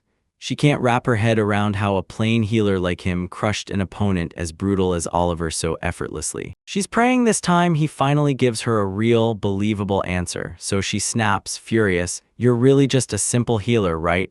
And he answers with a confident yes. Nito drags William and Sherry to the modified stat panel and tells them, straight to her face, that lying about his status never even crossed his mind. He jabs a finger at the divine speed skill and insists that it's the reason he reached Oliver so damn fast. Shara finally admits she gets it and apologizes for how she acted back then, and Nito quickly tells her it's all good. He's not mad at her at all. He flashes a smile and thinks, thank God I've got this facial expression style, because right at that moment, it's exactly what he needs. The carriage rolls up to those massive walls and William brightens instantly. We're finally here, Radhausen. Nito nods like he knew it all along. This capital city is absolutely gigantic. They're strolling through the city streets when William suddenly calls out that they'll split up right here, because he's headed straight for the royal castle, and he tells them to take care of themselves. Nito shot William a heartfelt thank you for the ride to the capital, then they said their goodbyes, before the merchant headed off on his own. Shara tells him, let's hit the guild like we promised, and they finally make good on their plan. They burst into a massive, gorgeous building, and inside, a sea of people fills the room, packed at tables, laughing and partying like the night is alive. While Nito's still stunned that the guild is fused with the tavern, Shara reels him in and tells him to step up to the counter. There, she flashes a polite smile and asks him to place his hand on the ball so they can read his status before his registration. He slaps his hand on the ball, fires up his Mimic-style skill, and prays it'll hit the same way here, because he refuses to draw the spotlight on himself. The girl behind the counter calls out the nickname he picked, and the second he hears it, he knows his skill is doing exactly what it's supposed to. The ball flashes his corrected traits, the girl snaps in that he's a healer class, and she accepts the results. Nito can't help but grin because it all went off without a hitch. Shara bursts in and declares the registration is done, then fires off. So what's next?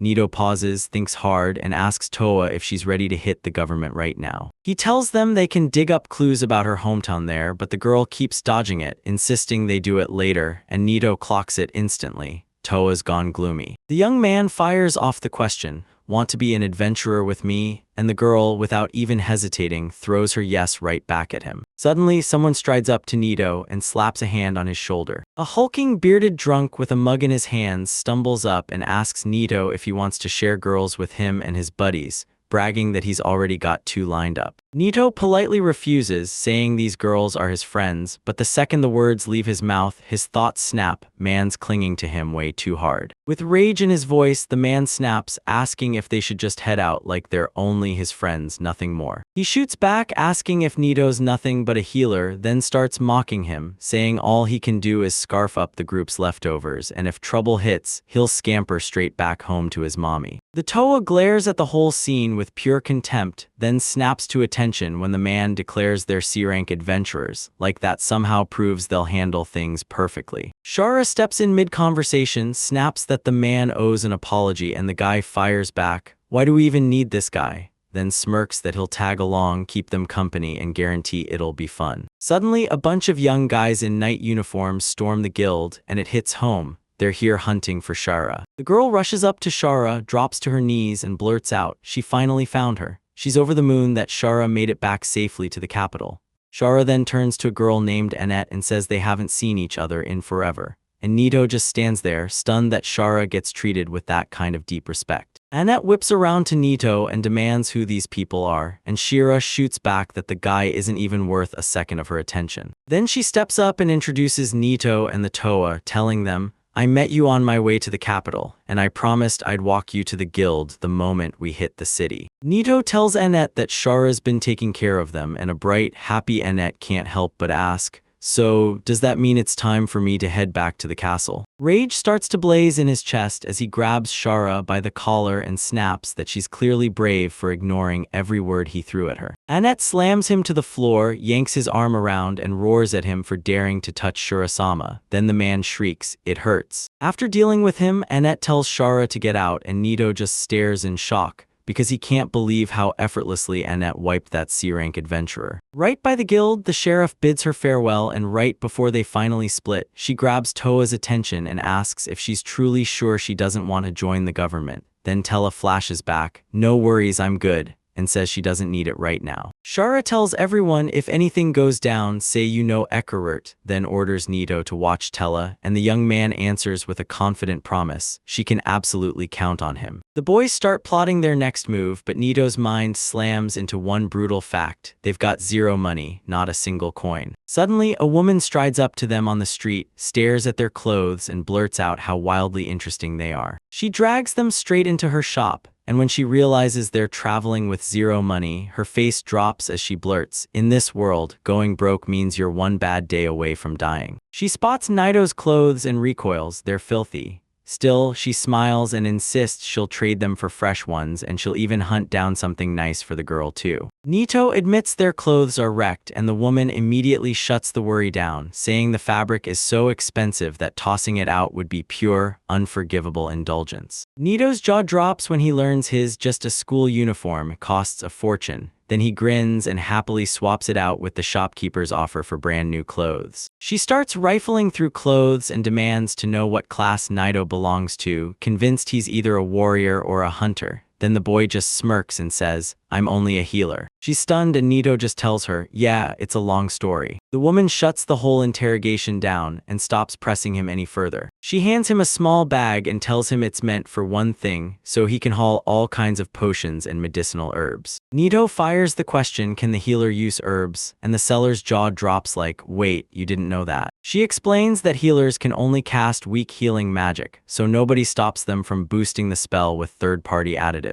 The salesman leans in and asks what class the Toa has, and Nito's stomach drops, like he hasn't seen her status yet either. The girl blurts out, "I'm a paladin," and the woman's face lights up with total, jaw-dropping shock. Toa flips open her stat panel, and Nito blurts, "Wait, what's a paladin?" She grins and explains that humans call them magic swordsmen too. She breaks it down. Paladins are different because they can freely swing a sword or cast magic, and they can even blend both into one relentless fight. She adds that the Toa are basically a demonic race in disguise, and Nito's mind snaps back to what the king said. His homeland's been locked in an endless war with demons, so that's exactly why he summoned heroes from another world. Nito asks what demons even are, and the seller, shocked, blurts out loud enough to turn heads, "Tell me you don't know anything." She shoots back that she doesn't know much either, only that the demons stockpile an insane amount of magical reserves, and that they make the Great Forest their home. She can't stop wondering how fate threw them together, because this duo is straight up a wild, mismatched combo. Nito and Toa slipped into their brand new outfits, and the woman lit up, saying their clothes fit them perfectly. The shop owner hands Toa a sword, and Nito grabs the moment, thanking her for everything. The woman insists that no matter what, all of this still somehow costs less than her old clothes. She hands over the rest of the money and tells Nito to listen closely. She's got one last piece of advice for him. She insists that this country will be okay, but they shouldn't go planting false hope, because demons aren't exactly welcomed everywhere, and with their massive magical power, Toa is going to stand out the moment they show up. She snaps that if he's truly a real man, he shouldn't stand by while anyone dares to hurt Tilla. Nito stares at Toa and realizes, even here, prejudice still runs wild. People can't handle what they don't understand. He shoots back that he'll handle it for sure, no doubt about it. Sharon watches Nito and Tilla get sent off, then introduces herself by name, "I'm Sharon," and tells them to drop by any time they want. In the middle of the city, Nito just stares at her, because she's talking, and the whole time he can't believe he ever thought he'd meet someone like her. He finally clocked it. Her level was way above the guild adventurers, who ranged from just 10 to 17, with 23 being the absolute ceiling. But instead of lingering, he turns his attention elsewhere, then leans in and asks Toa if there's anything she wants to know about his status, or if she'd rather come see him herself. The girl shrugs and coolly tells him she's already seen his status. Nito digs into it and fires off, "So what do you think of my status?" She smirks and says she finds it genuinely interesting. She snaps that his status is abnormal, no softer way to say it, and Nito fuming because even from a demon's perspective, he's still not supposed to be like this. Nito can't believe it. How could someone as tough as her get snatched so easily by those puny, ordinary bandits when she could wipe them out in seconds? The girl hangs her head and admits in a trembling voice that she was only terrified. Her words hit Nito like a thunderclap. He demands to know where she was before she wound up trapped in that forest. The girl stays cool as ice and tells him she was back in her castle, watching him get completely blindsided. The boy tries to figure out who she really is, betting she's either a princess or someone huge in the demon world. He demands to know what she was doing in the castle. She snaps back with a short, unimpressed answer, "Nothing special." Tilla tells them she trained hard with magic and her sword every morning, then sat tight with her parents all day, waiting for her sister to finally come back at nightfall. While she waited, she kept fidgeting with her chest and chatting up the pixies in the garden. Nito, hearing her own words, realizes she never once left her castle, because she was barred from stepping outside. He finally gets it. She didn't reject the outside world because she didn't care. She froze because she was terrified, just like him, still brand new to everything around them. Deep in the forest, a blinding flash of magic suddenly crackled through the trees, while Nito tore into the little green goblin, fighting it tooth and nail in brutal hand-to-hand combat. After a little wait, Nito and Toa burst into view at the forest's edge. Dead demons sprawled beside them, and Nito grinned, saying this haul was more than enough to cover the inn. She yanked the goblin's teeth free and stuffed them into a bag. Nito grilled the Toa, asking if that rumor was real. After you kill a monster, does the body stay alive in corpse form and rot?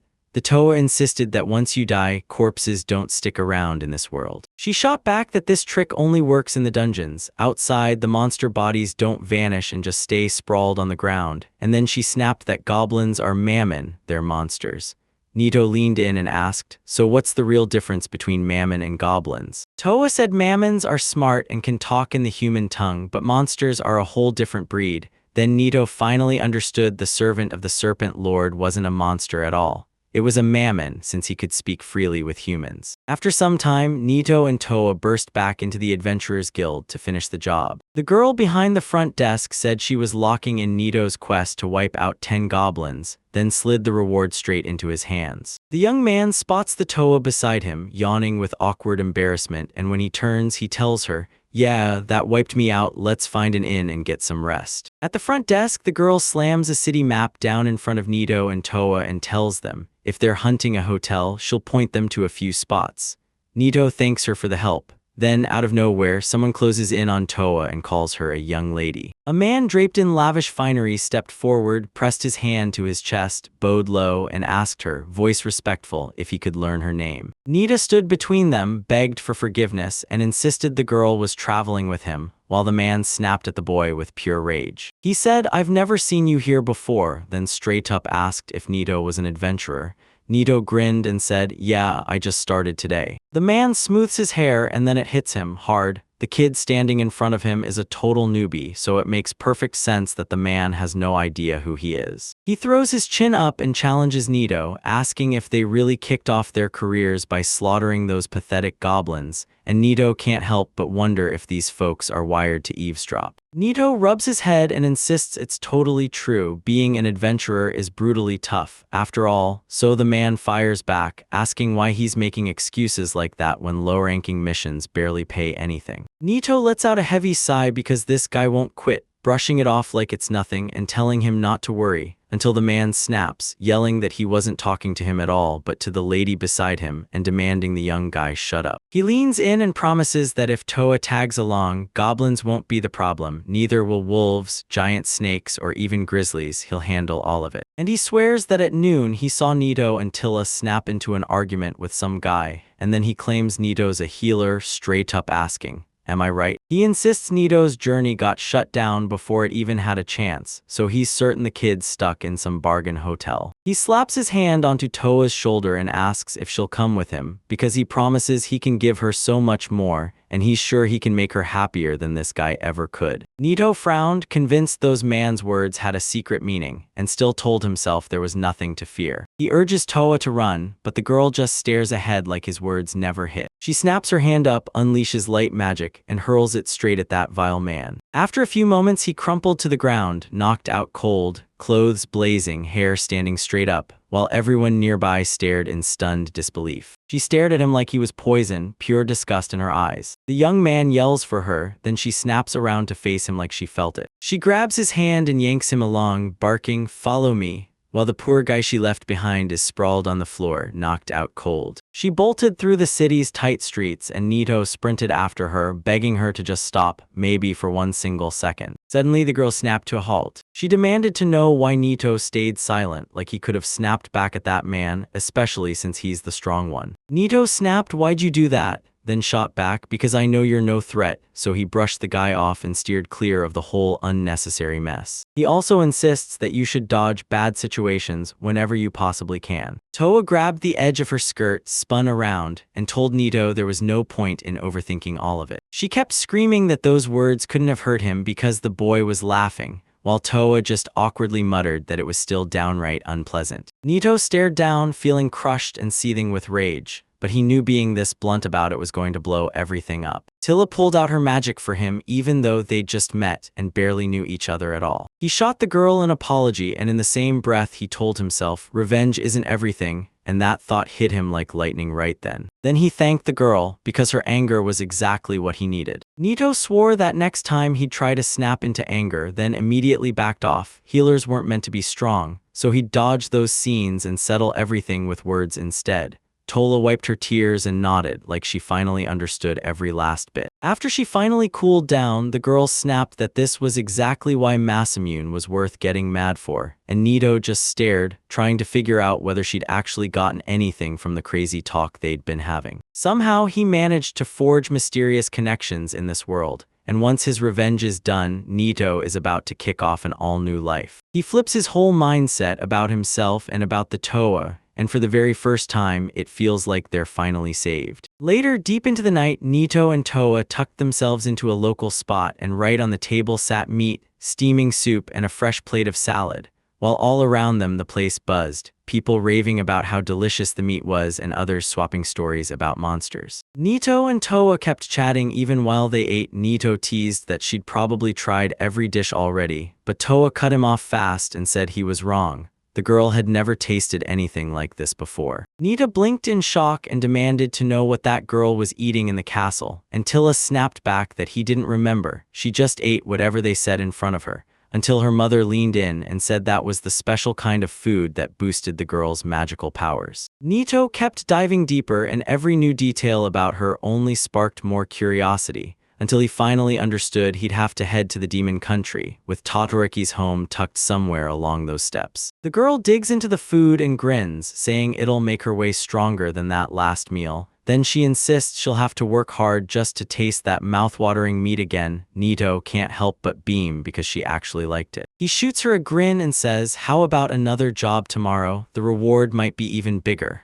The girl immediately goes, "I'm not against it, count me in." After dinner, Toa slipped into the bath and let the warm water hit her skin. Stepping out of the bathroom, Nito found Toa already waiting and told her they were crazy lucky to snag a room in a hotel that everyone wanted, and Toa nodded right along. Nito scoots the table aside and declares he'll crash on the floor while Toa gets the bed. Then Toa snaps back, asking why he can't just sleep on the other side, and Nito's completely stunned. She flopped onto the bed and told Nito to come too, warning him he'd catch a cold if he slept on the floor, and the poor guy immediately started stuttering, awkwardly admitting he thrashes and turns non-stop in his sleep. The girl plumps her pillow and shrugs, insisting she doesn't care because she trusts Masamune. Then the boy blurts out, "What do you mean, trusting him?" The girl pulls a blanket over herself, then stares at Nito, still frozen in place, and asks if he's really not going to sleep, and the young man assures her, "I will." Tilla slipped under the covers and shot Nito a good night. Then the young man, stammering the whole time, followed her lead. Deep into the night, Nito realized sleep wouldn't come. His mind just wouldn't shut off. Toa snapped her head toward him and asked if he was sleeping. Nito shot back that he wasn't asleep at all. He'd just woken up. Toa kept talking, insisting she'd been trapped there, alone in that castle always. Her parents only crawled back in at night, and her sister never came home at all. She could only talk to the pixies, and day after day, loneliness swallowed her whole. But now that Nito's right beside her, loneliness is done for. The girl throws her arms around Nita's back, squeezes tight, and whispers, "Good night." While Nita's breathing finally evens out, then, with the same wish for Toa, he drifts off and falls asleep too. The very next morning, a loud knock slammed into Nita's door. He stumbles out looking half asleep and asks Shara what she needs this morning. Then she looks at him and tells him it's already midday. Nito demanded how she even found him, and Shara shot back that the guild had told her,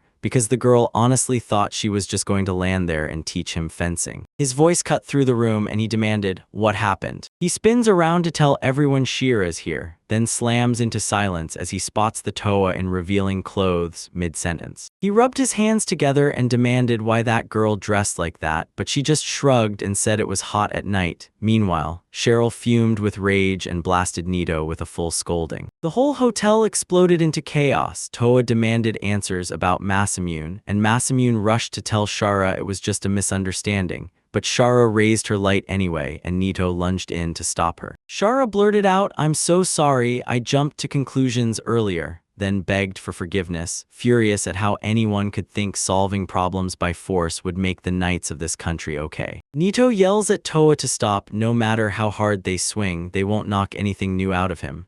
Shara snaps, "What are you even talking about?" Then the girl blurted, "Earlier I heard Toa call out Nito and Masamune," and the shock hit her so hard she shuddered. The boy insisted Nita was just a cover name, then turned around and demanded everyone call him Nita in public, and Shara immediately agreed. Nito feared Toa might slip and accidentally blurt out his real name, so he figured he'd have to pull her aside, warn her to stay sharp and be careful out in public. Shara leans in and blurts that Masamune is an insanely strange name, and it's definitely not his Jikoku name. Nito presses right back, "So what is it?" The girl drops this wild rumor: this country sits on the far side of the Vanum continent, and she swears the people there use names that sound eerily like Nito. The boy hears all that and realizes, yeah, he's going to have to go there. Then she leaned in and asked, "Got anything planned today?" because she was already craving the idea of teaching him fencing. That young man blurted out to the guild that he had to grab the quest badly because he needed the cash. The girl shoots a question: can she ride along with Nito and Toa? She promises she can help, and if they bring her along, they'll unlock a tougher job with a way bigger reward. so Nito tells the girl she can join if she wants, and Shara snaps at them to move faster. At the Adventurers Guild, Shara finally broke it down. Your class isn't random, it rises with your achievements. F class at the bottom, and SSS standing at the very top. Right now, Nito and Toa can only snag E-rank missions, but once Shara tags along, the doors blow wide open and they can chase A-rank requests or go even higher. Nito leaned in and asked if Shira was an adventurer too. She smiled and said, "Around here, every knight is an adventurer. Every single knight in this country has to register with the Adventurers Guild, because in this place, every knight is basically an adventurer." Nito blurts out, is it normal for Shira to show up at the guild twice a week, since the king's white knights are supposed to stay hidden from the public? Then Shira tells him, yeah, it is, but almost nobody knows her real identity. She's a full-on knight, but her boots are made for adventure. The crew barrels up to the bulletin board and Shara blurts out, so what job do Nito and Toa want? Because the board is stacked with tasks meant for Nito, like someone handpicked every single one. Nito stares at the board, and no matter what Shara swears, one truth crushes him. He still can't read a single thing, and even that goblin hunting mission was dumped on them by that receptionist girl. He stares at a picture of a terrifying monster and shoots a question, what kind of beast is that? Cheris blurts out that his name's Klein, and next thing you know, a giant, two-horned beast is living deep in the forest. He snatches up the quest and Shara grins. Once it's done, she wants to head across the street to the shop and hang out for a bit. Right after they finish checking out, Shara, Nito, and Toa step into the store. Then the girl behind the counter spots Shara's face and freezes like, wait, is this really you on your day off? Then Nito bursts in, hears Shara say they're heading into the forest to grab Klein, and instantly decides she better run to Catherine to stock up on medicine. The young man blurts, what are you talking about? And Shira fires back, that medicine is a protector, one that shields your hearing. Since Klein's voice can freeze his opponent's body in place, he has to pull off this move. Out of nowhere, the shop assistant rushes over and tells them she stared hard and remembers Nito. Then she points out Cheryl, the paladin girl, and Cheryl's shocked to the core before she erupts in a scream. Tola is really a paladin. The saleswoman's face fell as she realized she'd completely blown it. After what felt like forever, they finally lined up at the forest entrance, and Shara wasted no time saying again that Toa is a paladin. Then Nito shot back, asking why that girl cares so much. Nito knew there was only one other person in the whole kingdom with that class, and even among the royal white knights, it was almost unheard of, so seeing Idaho wield it completely blindsided her. Nito blurts out, hey, are you sure it's okay for you to tell me all this so calmly? Nito realizes he just screwed up by telling this girl his real name, and before he can breathe, they've both drifted deep into the forest. They stumbled upon groups of people left badly maimed, and Shara immediately snapped, asking if they're all right. Staring at them, she demands to know what happened to these people. A guy swears they pushed into the forest to hunt for orcs, and at first, everything felt totally normal, just the same old forest. But the moment it happened, the goblins, the orcs, and even the wolves bolted from here like they'd seen their worst nightmare. He said they had to hand it back right then because it was Klein.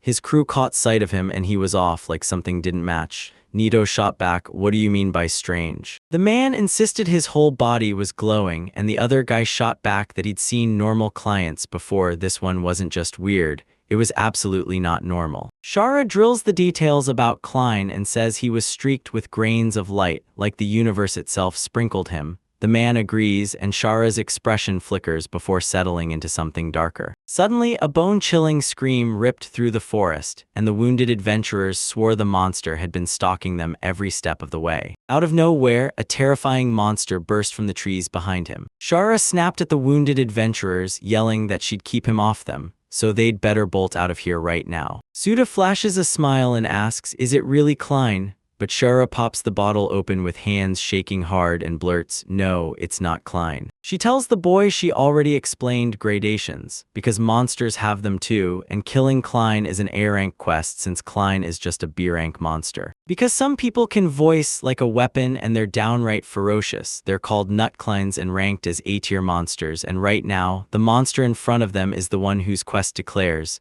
dangerous order. Shara leans in and asks Nito and Toa how they're really feeling. Nito shrugs and says he's fine, and Toa echoes the exact same thing, leaving Shara staring in shock. She stares at her trembling hands, admits his voice scrambled her mana flow, and sends her whole body into total chaos. She remembers the day Nito handled that bandit, telling her that if anything went wrong, she could trust him to take over. Then he was gone again in a blink, but she couldn't stop staring, stunned by how incredible he was. Nita stared down the monster Nutklein level 32, thinking this is easy asterisk. Then he turned to Shara, told her he had it all figured out, and demanded she hand everything over to him. He tells Toa he's counting on her support and she nods, "I've got you." Shara clutches her sword with trembling hands and lunges forward to strike. She unleashes Ice Flash and swings the great ice sword like a storm of pure frost. She can't stop thinking about whether Newt Klein can be rattled by weapons, so she decides to find out right now. Suddenly, the attack backfires, poof, and there isn't a shred left on the monster.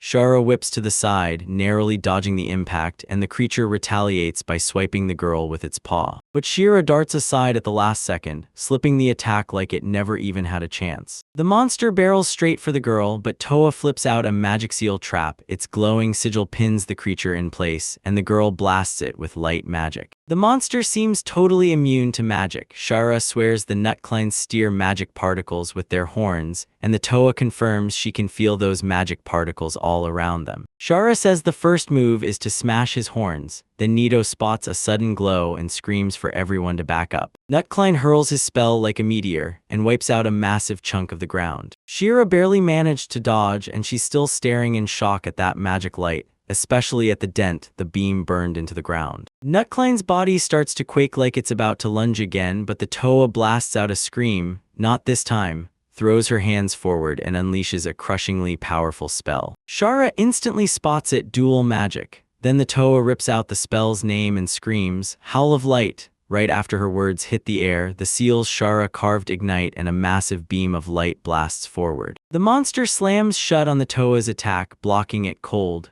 The girl blurts that this is impossible. Shara's hands tremble as she realizes that after all this time, they still haven't even scratched him. Nito finally gets it. Raw brute force won't fix everything. If Nutklein can steer magic particles, then his attacks hit with a magical edge, and there's no way his invulnerability is real without some sick trick, like a soul destroyer lurking behind it. Nito tells everyone that when the beam blasted, some of the light around Nutklein vanished, and when he opens it again, Shara fires off the big question. What happens if Nito gets accidentally hit? Nito says, "Then I go alone." Shara shoots back, "Use me as the decoy." The young man grins, insisting everything's fine and that they've got to end this fast. In the blink of an eye, he's suddenly hovering right over the monster's head. He unleashes his soul rupture magic. Then he clamps onto Nutklein's horns and rips them clean out, like they were never meant to be there. The monster shrieks in pure break-your-heart agony. Nito didn't just hurt the monster, he crushed it with brutal force, snapping its horns so it can't block the girl's attacks anymore, and the young man makes it sound terrifyingly final. Then he blurts out, "I wanna try something, can you give it to me?" Shara shrugs, "Sure, I don't mind," and the boy shoots back a quick heartfelt thanks. Then a weird shadow and eerie aura snap onto half his body, and he orders Shira to swear everything she saw today to secrecy. After a while, someone inside a castle sparked the news. Klein had been found in the grilled forest, ringed by swirling particles of light. The note-taking man snapped, demanding what those light particles meant, and who the informant really was. The speaker snapped back that there were 4 adventurers, and they're badly wounded, stuck in the hospital right now. They swear 3 more adventurers are right in the thick of it, battling the monster as we speak.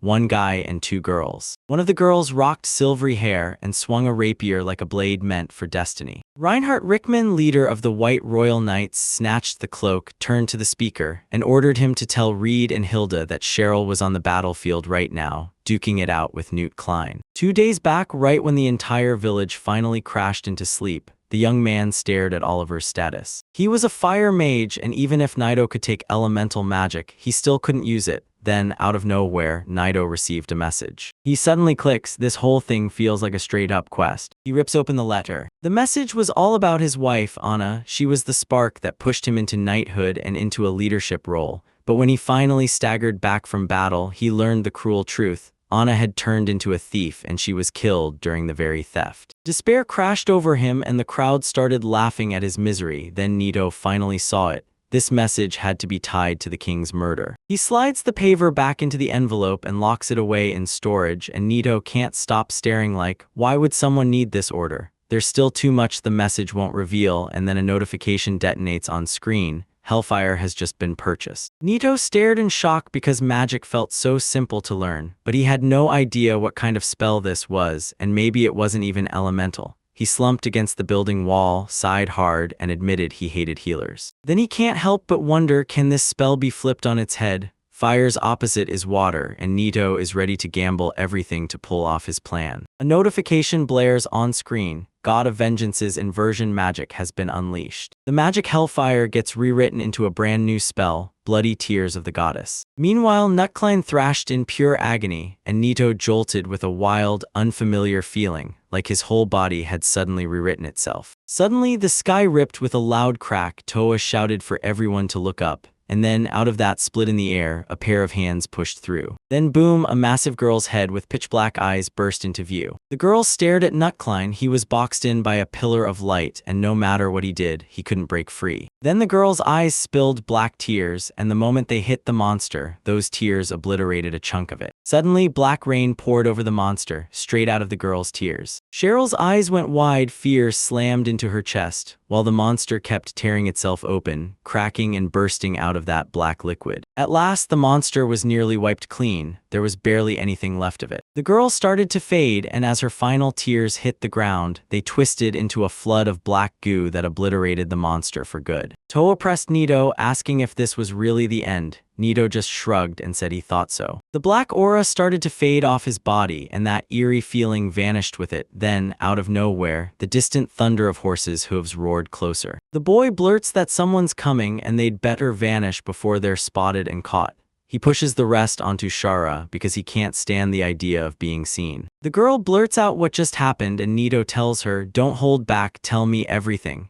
He admits he only showed her for one reason. He trusts her, so now it's her call what she does with it. Nito tells the girl to meet him in the capital later, then he'll clue the innkeeper in about the location. So when the time comes, she can ask around and find her way to Nito. Nito and Toa vanish in a blink, and Shara freezes in terror, then collapses to the ground, stunned and begging herself to figure out who Masamune really is. Reinhardt Rickman insists that the info they've got says Shara and her crew are close by. Royal White Knight Reed Black admits he hasn't had a real fight in ages, so he's aiming to carve up Nutcline with his scythe. Royal White Knight Hilda Carlet slowly soaks in the cruel, sarcastic words about her sister, now dying. Suddenly, Reinhardt feels something streak past him, and he whips around hard. Reed immediately grabs his attention and asks what just happened. Reinhardt glanced back, no one was following, and he snapped that nothing had happened at all. After a while, Reed found himself standing beside a towering black pile, staring at it like it was insane, demanding to know what the hell it was, and whether Nutcline was actually meant to be buried in there. Reinhardt stared at the black pile where a skeleton barely peeked out, and guessed it was the one from the Nutcline. Reed exploded into shouts that Reinhardt had actually fallen for it, and the man just shrugged. No other leads mattered anyway. Then he spotted Shara, snapped, "What happened here?" and demanded to know if she was the one who did it. The girl lay unconscious on the ground, and Hilda was already at her side, firing off, "How are you feeling?" Reinhardt says the info they got says 2 more people, 1 girl, 1 man, are supposed to be here, but Shira snaps back that they're not, and Reinhardt presses her, asking what in the world all of this is supposed to mean. He's dead serious, 4 White Knights minimum to take down Nutcline, and he flat out refuses to believe Shara can pull it off solo. The girl just won't answer. Reed bursts into laughter and calls it like it is. "Looks like Nutcline chewed us up." And when he glances at Shara, his grin fades because her condition screams the same brutal answer. Hilda snapped at Reed to shut up right now, but the man only kept laughing. Reinhardt let out a heavy sigh and told everyone to pack up because he had to reach the night squad. After a while, Reinhardt came back with a report. He was sure Chira had taken down Nutcline, but since she was in a shaky state, they couldn't verify it. And he adds, "We can't rush this, we've got to wait for the final results." Then King Arnold Rathausen of Rathausen steps in, claims he understands it all, and hands the whole thing over to Reinhardt with full trust. Reinhardt storms out of the king's office, and right at the doorway Daniel King, his white knight, steps in to stop him. Daniel asks if Reinhard has talked to the old eccentric, and Reinhard shoots back that Daniel is the eccentric. He bursts into laughter and asks if the Nutklein joke is actually true, and Reinhard shuts him down, saying it's still under investigation. Daniel presses for what's going on, and Reinhard repeats the same answer. It's still under investigation. Daniel throws his hands up and demands, "Reinhard, you really can't tell me anything." But Reinhard just shakes his head and admits he's stuck in the dark too. Cheryl was right there, so if Daniel's that curious, he should just ask her. And when Nutklein opens up, the guy can get the whole truth from it himself later. Daniel grins, and Reinhard just can't figure out why. Then the man claims he's known Reinhard for years and asks if anything at all looked suspicious. Reinhard claims the reports say 3 people clashed with Nutklein, but when they finally got there, everyone else had vanished and they only managed to find Shara. Reinhardt claims the Nutklein is basically cooked. His corpse is wrecked so badly that Daniel will never figure out who really brought him down, and the black blood pouring out is proof of the sheer brutality. Daniel snaps to it. Those 2 twins hold the answer to everything, and Reinhardt just shrugs like, "Yeah, probably." Shara knows every detail of what happened, yet she says nothing, mysteriously holding it all back. Daniel suggests Reinhard should interrogate her, but Reinhard shoots that down, saying he won't force open a secret she clearly doesn't want to talk about. Daniel says that if those 2 can take down Nutklein, then something's seriously wrong with them, in the best way, because they might be just as strong as Reinhardt's crew, or even stronger. Daniel erupts into loud laughter, shouting that it's just impossible, and demands to know if Reinhardt really thinks those 2 are stronger than him. Then the guy just shrugs, saying he has no idea. But if they dare threaten the country, Shara, who stands between them and danger, has to be ready for whatever hits next, and he presses for one crucial answer. Are they enemies or allies? The Toa boasts about the backlash, snarling that healers shouldn't be allowed to wield elemental magic at all. Then Nito declares that from this point on, this power needs to be sealed away. Even with just his bare hands, he shattered the Nutklein's horns like they were nothing. Toa grabs Nito's hands and insists he's safe, because if he won't use his powers, she'll tap into everything she's got and shield him herself. Nito thanks the girl, then leans in with a burning question. He's been wondering since they first met, why did she trust him right away? Tilla opened their mouth to speak. Then Shara swooped in and yanked their attention away. The boy tells Toa she'll spill everything next time, and Toa nods along. Shara then asks if she bothered Toa and Nito, but Nito waves it off and says there's nothing to worry about. Plus, he apologizes for dragging Shara all the way out here. The girl warns Nito to stop drawing so much attention to himself today, and Nito shoots back. Why? The girl blurts that the White Knights grabbed Nutklein, and she won't even mention Nito or the Toa, so there's no sign to panic, but she still can't promise anything for sure, and Nito fires back his thanks for her help. Nito demands to know if they can grab a reward because the original job was just to take down a regular monster, Klein. Yet Shara shuts it down fast, saying it's safer to leave it alone since the chance of getting spotted is huge. Shara grilled Nito for answers, but right as she opened her mouth, someone suddenly popped up right beside them. The girl demanded to know why he was here, and the man smirked. That power that can turn a Nutklein into a farm. If you've got it in your hands, that's seriously cool. It was Reed Black. He was growling, demanding to know which one of them had snatched his loot. When the battered adventurers spilled every detail to the gatekeepers, the Royal White Knights surged onto the battlefield without wasting a second. But when they finally made it to their destination, Nutklein's horns were already shattered, and all that remained of the monster was a bloody meat mush, with dark blood splattered everywhere. Normally, Nutklein, untouchable by magic, can only be brought down with plain old physical strikes, but there's no denying this whole disaster is being cooked up by magic. Normally, nobody can smash Nutklein's horns. Those things are so insanely hard they might as well be steel. This just doesn't add up because no matter how you slice it, the killing is brutal, and once the fighting's over, the battlefield is left in total chaos. Reed couldn't just shrug it off. Killing a sacred beast like it was some run-of-the-mill monster was a warning sign he couldn't ignore. Nito says the Knights didn't trust Shara from the very start, so they decided to shadow her, like, right away, and Reed can't stop saying Nito totally nailed it. Shara erupted into screams, insisting Nito and Toa were her friends, not enemies at all, and Reed shot back that she didn't get to decide. Then he leapt into the air, declaring it was his call alone. Reinhard was stuck in his office when suddenly, he whipped his gaze to the window and felt Reed's magic crash into his senses. He figured something had gone down. Right then, Toa burst into view in front of Naito and Reed shot forward, only for the girl to slam her guard up at the very last second. Stunned, he demanded her name and she answered, Todorika. She was the one who cut Nutcline down. Reed burst into laughter, chanting back that she killed him over and over. Then he smirked and basically said, so you're telling me a woman could have made a mess this bad? He stares at Naito and says, I still don't feel a single trace of magic in you, but that Toa, I'm sensing incredible power pouring off him. He lunges at the girl again, fueled by fresh, relentless fury. The girl insists she's okay, so Masamune should step up and take position right behind her. Reed suddenly closes the distance, leaning in as he asks whether the Toa really has time to turn back. The girl parries his assault in her mind, and then she speaks. Reed says this is wild and eerily like the kind of person who can kill Nutcline, but it's all pointless because he pulls his trump card first, blasting it with fire armor. He rockets toward the Toa and declares, alright, second round starts now. He tells the Toa, don't fool yourself, this attack won't play out the exact same way as last time. Then out of nowhere, his hand brushes the girl's face. Nito cries out to her, but Toa snaps back that she's okay. Reed asks what's wrong, then says that with that simple sword, the girl can't keep from sighing at him. So he dares the girl to unleash magic and prove her real power. She answers, straight up, this is everything she's got. Reed snaps his tongue and yells that if that's true, he'll end her right this second. Reinhard suddenly bursts between them, and with one move, he shuts down both the Toa's strike and Reed's swing at the exact same moment. Reed yells, furious, why did you stop me? Reinhard declares the case is his now, then leans in with a chilling stare and dares Reed, so what do you think you're doing? Nito unleashes his healing aura and mends Toa's injuries on the spot, then grins like it's fate, saying he's lucky because not a single scar even remains on his face, while the girl thanks him with real relief. He then demands why she didn't use magic, because he's sure she won't beat him, right?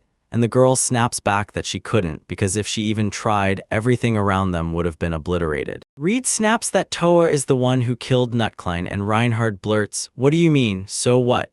Then Reed loses it, screaming at the top of his lungs, demanding what Reinhard's problem is. Reinhard fires back that the Toa killing Nutcline doesn't automatically make her their enemy. She simply cleared out the monster like the quest demanded. Reed fires back, asking why she bolted in the first place. Didn't that basically scream something to hide?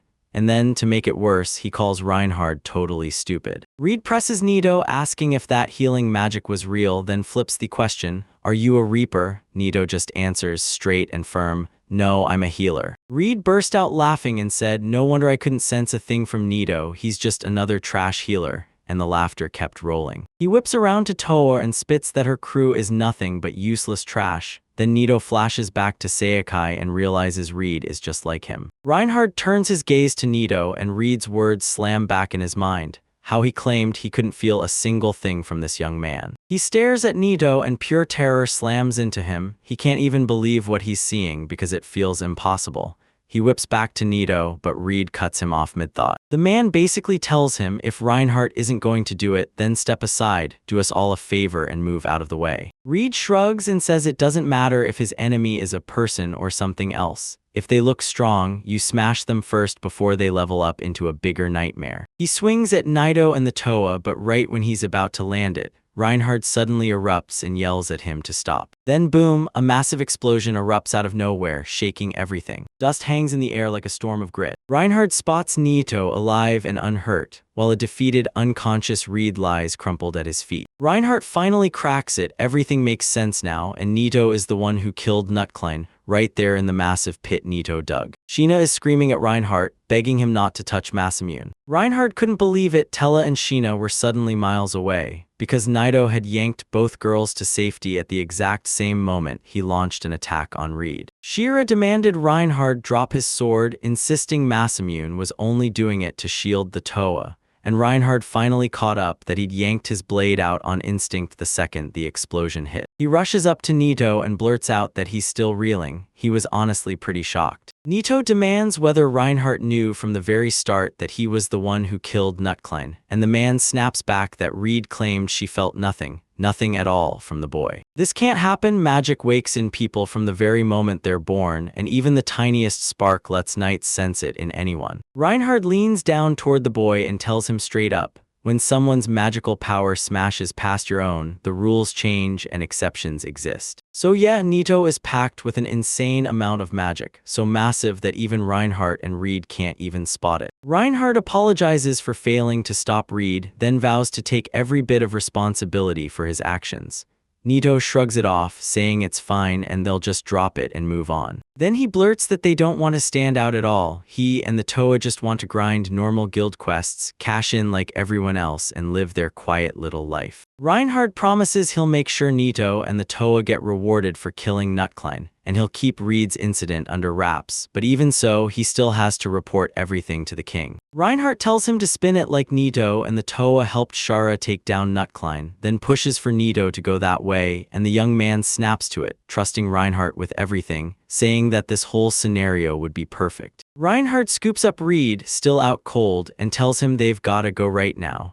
Then he asks Masamune's name, blurts out an apology for the trouble, and promises they'll meet again someday. After what feels like forever, Nito finally clocks it. He did it, and it all worked. Even if Toa had held back the whole fight, he still wrecked everything, because nobody expected one simple hit from him to make the place roar like that. He's praying they don't get dragged into having to fix the tiles. After a bit, Daniel spots Reinhardt and tells him, "Man, today's been packed with reports about this old eccentric." Reinhardt leans in and asks, "So, did you catch any of it?" Daniel called it a Nutklein from hell. When they first found it, it barely looked like itself, so they had to claw their way through the mess to snap the monster back into its original form. The wild part is this: Daniel's mind is totally hollow, like nothing's home. Reinhard leans in and demands, "So what do you mean?" Daniel says that when the autopsy team saw he was thinner than a normal Nutklein, they tore him open and found something terrifying. No organs at all, so the whole case screams the same chilling truth. He was dead from the very beginning. Reinhardt and Daniel lock eyes and realize someone's been backstage the whole time, pulling every string like a puppeteer. Daniel also claims that sacred animals are twisted into mutated monsters, so he's never heard of anyone manipulating them. The man has no clue what the enemy is hunting for, but he refuses to believe they'll stop after this, so they need to push into this forest right now before it's too late.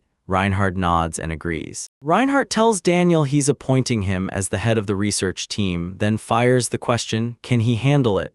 Daniel says yes, and right after that, Reinhardt gets hit with a brutally strange feeling. A terrifying unknown threat is crawling toward this kingdom as we speak. Nito and Tola were broke, but when Shara shot them an invitation, they jumped on it. So they finally ended up at the Ikerworth family's ancestral estate. After a while, he slid into his seat at the table. Nito blurts out that he finally sees Shara for what she truly is, a noble girl. Then Shara's cheeks flare as she snaps back, saying he's the real knight and she's definitely not some noble lady. The guy sitting beside him snapped his head around and told the young man he never expected to run into him this fast. Brown Eckhart was Shara's father, and he admitted that the night before, Shara wouldn't stop talking about him, so he absolutely had to meet him at least once in his lifetime. Shara's mom, Maria Akara Werg, pressed Masamune, asking if he was truly that strong, because she'd heard he'd actually saved a kid from the village of Tanya. Nito whips around and Shara instantly looks the other way. The boy's like, "Wait, can you even keep your mouth shut?" Just then, the door swings open. Hilda, Shara's sister, strides into the dining room and she announces she's home.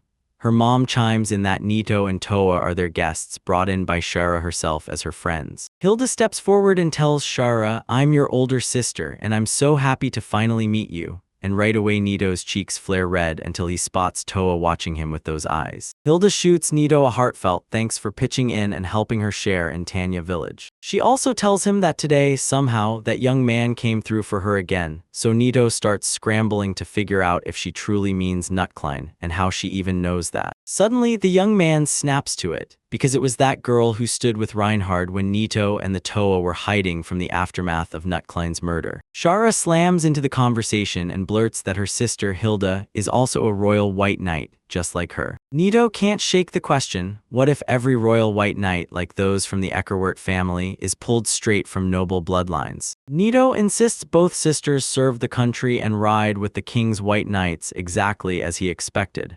Hilda shrugs it off, saying the White King simply had a few empty seats left. Nito nods and says he gets it, then straight up asks if Shara and Hilda can be called heroes. Hilda tells it like this: just like Shara, she picked up fencing when she was still young, trained her way into becoming a knight of the kingdom, and years later, the world finally caught up as they were recognized and appointed as the White Royal Knights. The commander of the White Knights has a totally different story than Hilda and Shira, because the White King picked him personally when he was just 12. And yeah, you can call Reinhardt a genius, not just talented. The girl flashes a grin and tells him Masamune is on a whole other level. The young man's cheeks flared red and his mind raced over what secrets or skills this girl might already know. Shara shoots to her feet, slams her sister's attempt to stare into place, growls for her to stop looking at him like that, then whips around and warns Nito to stay sharp. Shara warns that Hilda won't let a single man she's interested in slip away. She's a snake, and once she strikes, it's over. Hilda declares that Shara's totally joking because obviously she's the perfect older sister, and then she blurts out, "So, is he your boyfriend or what?"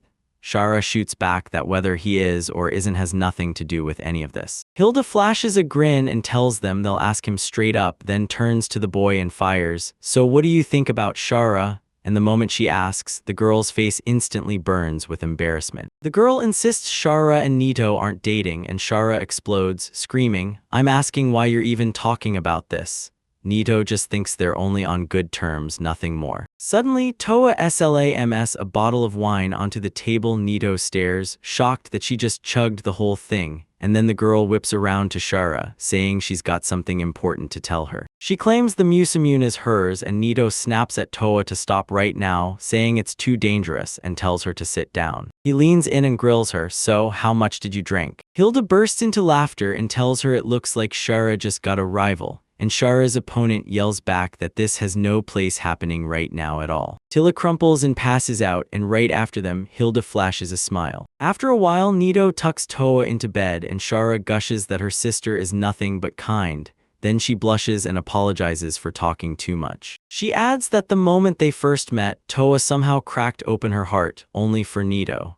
The young man admits he hasn't dug into it yet, but he promises he'll find out because he's got the same curiosity burning. He says he'll go ask Toa about it again, and Shara tells him that once Nito finds out, he better come tell her too, so the young man nods and agrees. Then Shara drags Nito to her room and shows it off, and Nito can't help but thank her. Then Shara leans in and asks if he's free tomorrow, because she's dying to show him how to use a sword. Nito figures no money means I grab a guild quest, but he's praying he can lean on Shara a little longer, so he agrees to stay under her supervision tomorrow. A girl lit up with a smile and promised, "We'll meet tomorrow." Nito then clocked how Shara could pull off even more wild, interesting facial expressions. Suddenly, Hilda slips right up on him and blurts that she never saw it coming. Nito jolts backward and snaps, "What are you doing here?" And Hilda just shrugs back, saying, "I was only passing through." She then leans in and asks if that kid truly managed to beat Reed. Nito says, "That's exactly how it went last time," and Hilda pushes back, asking if this is really all for Adoha. She swears she's heard everything, but she still can't figure out what kind of relationship Nito and Toa are really in. But the second you see her, it's crystal clear Toa isn't indifferent to Nito, and Nito isn't indifferent to Toa either. The young man suddenly feels his face burn and blurts out that he didn't realize it was that obvious. Hilda grins and asks, "Want to take Cheryl with us?" The girl blurts out that this is the first time Shira has ever cared about a man, and the first time she's brought someone she knows inside her house. Hilda says through a sad smile that Shara is more serious than ever, and that everything feels different now. She used to barely let anyone near, always hanging around just far enough away. So right before Nito is set to leave the kingdom, why not grab Shara and take her with him? Ever since she was a kid, Hilda knew Shara only lived by the sword, and before Hilda even clocked it, Shara had already risen into a royal knight. It's heartbreaking because the world is packed with so much more than just steel and duty. Nito shrugs and says he's fine with it, but Shara's not. She's furious. Hilda snaps that the kid shouldn't press her right now, then says he can ask her at the last second before he leaves, but if he refuses, she'll demand Shara be taken by force. Hilda chokes back a sad smile and admits that one day she'll finally realize this painful ending was the best thing for her. Then they trade one last goodnight, smile to each other, and split off down their own paths. The very next morning, Masamune snaps his eyes open, and feels movement creeping just beside him. He spots Toa standing there and with a warm smile calls out, "Good morning." The boy greets her with a sharp "good morning," then demands to know why she's in his room, only for her to stare back and say that when she woke up, there was nobody around. The girl glares at him and demands, "So you're really against this?" Masamune snaps back, "No, I'm not against it." Suddenly, Shara lunges into the young man's room and blurts that she heard him say something. Masamune shoots a panicked look on his face and still manages to say good morning to Shira, while half-naked Toa barrels in and tells her the same thing. Shara blurts that Masamune is still a man, so there's nothing they can do, then she snaps at him to at least hold himself back a little, while Hilda stands outside the door giggling, showing the lost Toa around the room. After a while, Masamune finally got serious and learned fencing from Shara. The girl snaps it's way too early, so the boy just grins and says, "Then why not take a break?" Masamune starts out thinking swordsmanship is something he could learn fast, but now he's hit with a brutal doubt. Can he really teach it at all? He leans in and asks Shara when she first started training with a sword. Shara hesitates, then counts it out. She says it was around age 3. Back then she swung a wooden sword, but once people spotted her talent, everything flipped. He whips around to Toa and demands when she started swinging that sword, and she admits she can't remember, just that it was around the same age as Shara. The girl tells how one day she got swallowed by the forest near the castle. Then a Leo wolf tore into her, until her father burst in and rescued little Toa, and that night her sword and magic training finally kicked off. Shara snapped with shock and demanded, again, if that girl was truly talking about that very Leo wolf. Shara swears she's never seen it before. The Leo wolf is an S-rank monster. She fires off a question. Was Toa's dad really strong enough to beat it?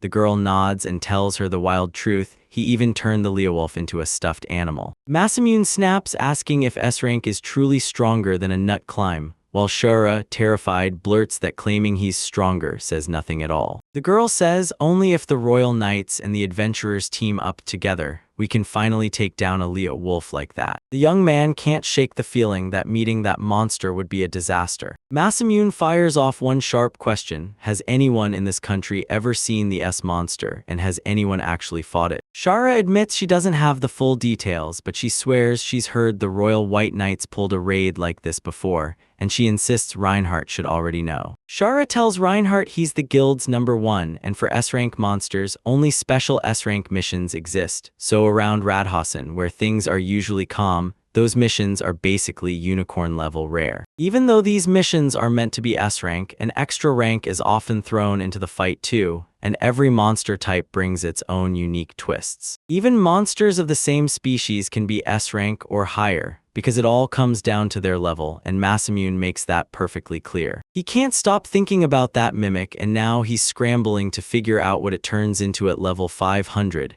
and what kind of rank it's about to earn. Shara mulls it over, then snaps that if a monster on that scale truly exists, it's beyond the ranking system. Masamune just stares and asks, so what does that mean? Shara breaks it down. The guild's rankings climb all the way up to SSS, but beyond that, there's an endless rank, not really official at all, just a measure of how unknown and unverified the monsters are. Masamune straight up tells her, so yeah, level 500 isn't confirmed, which means it's basically outside the ranks entirely.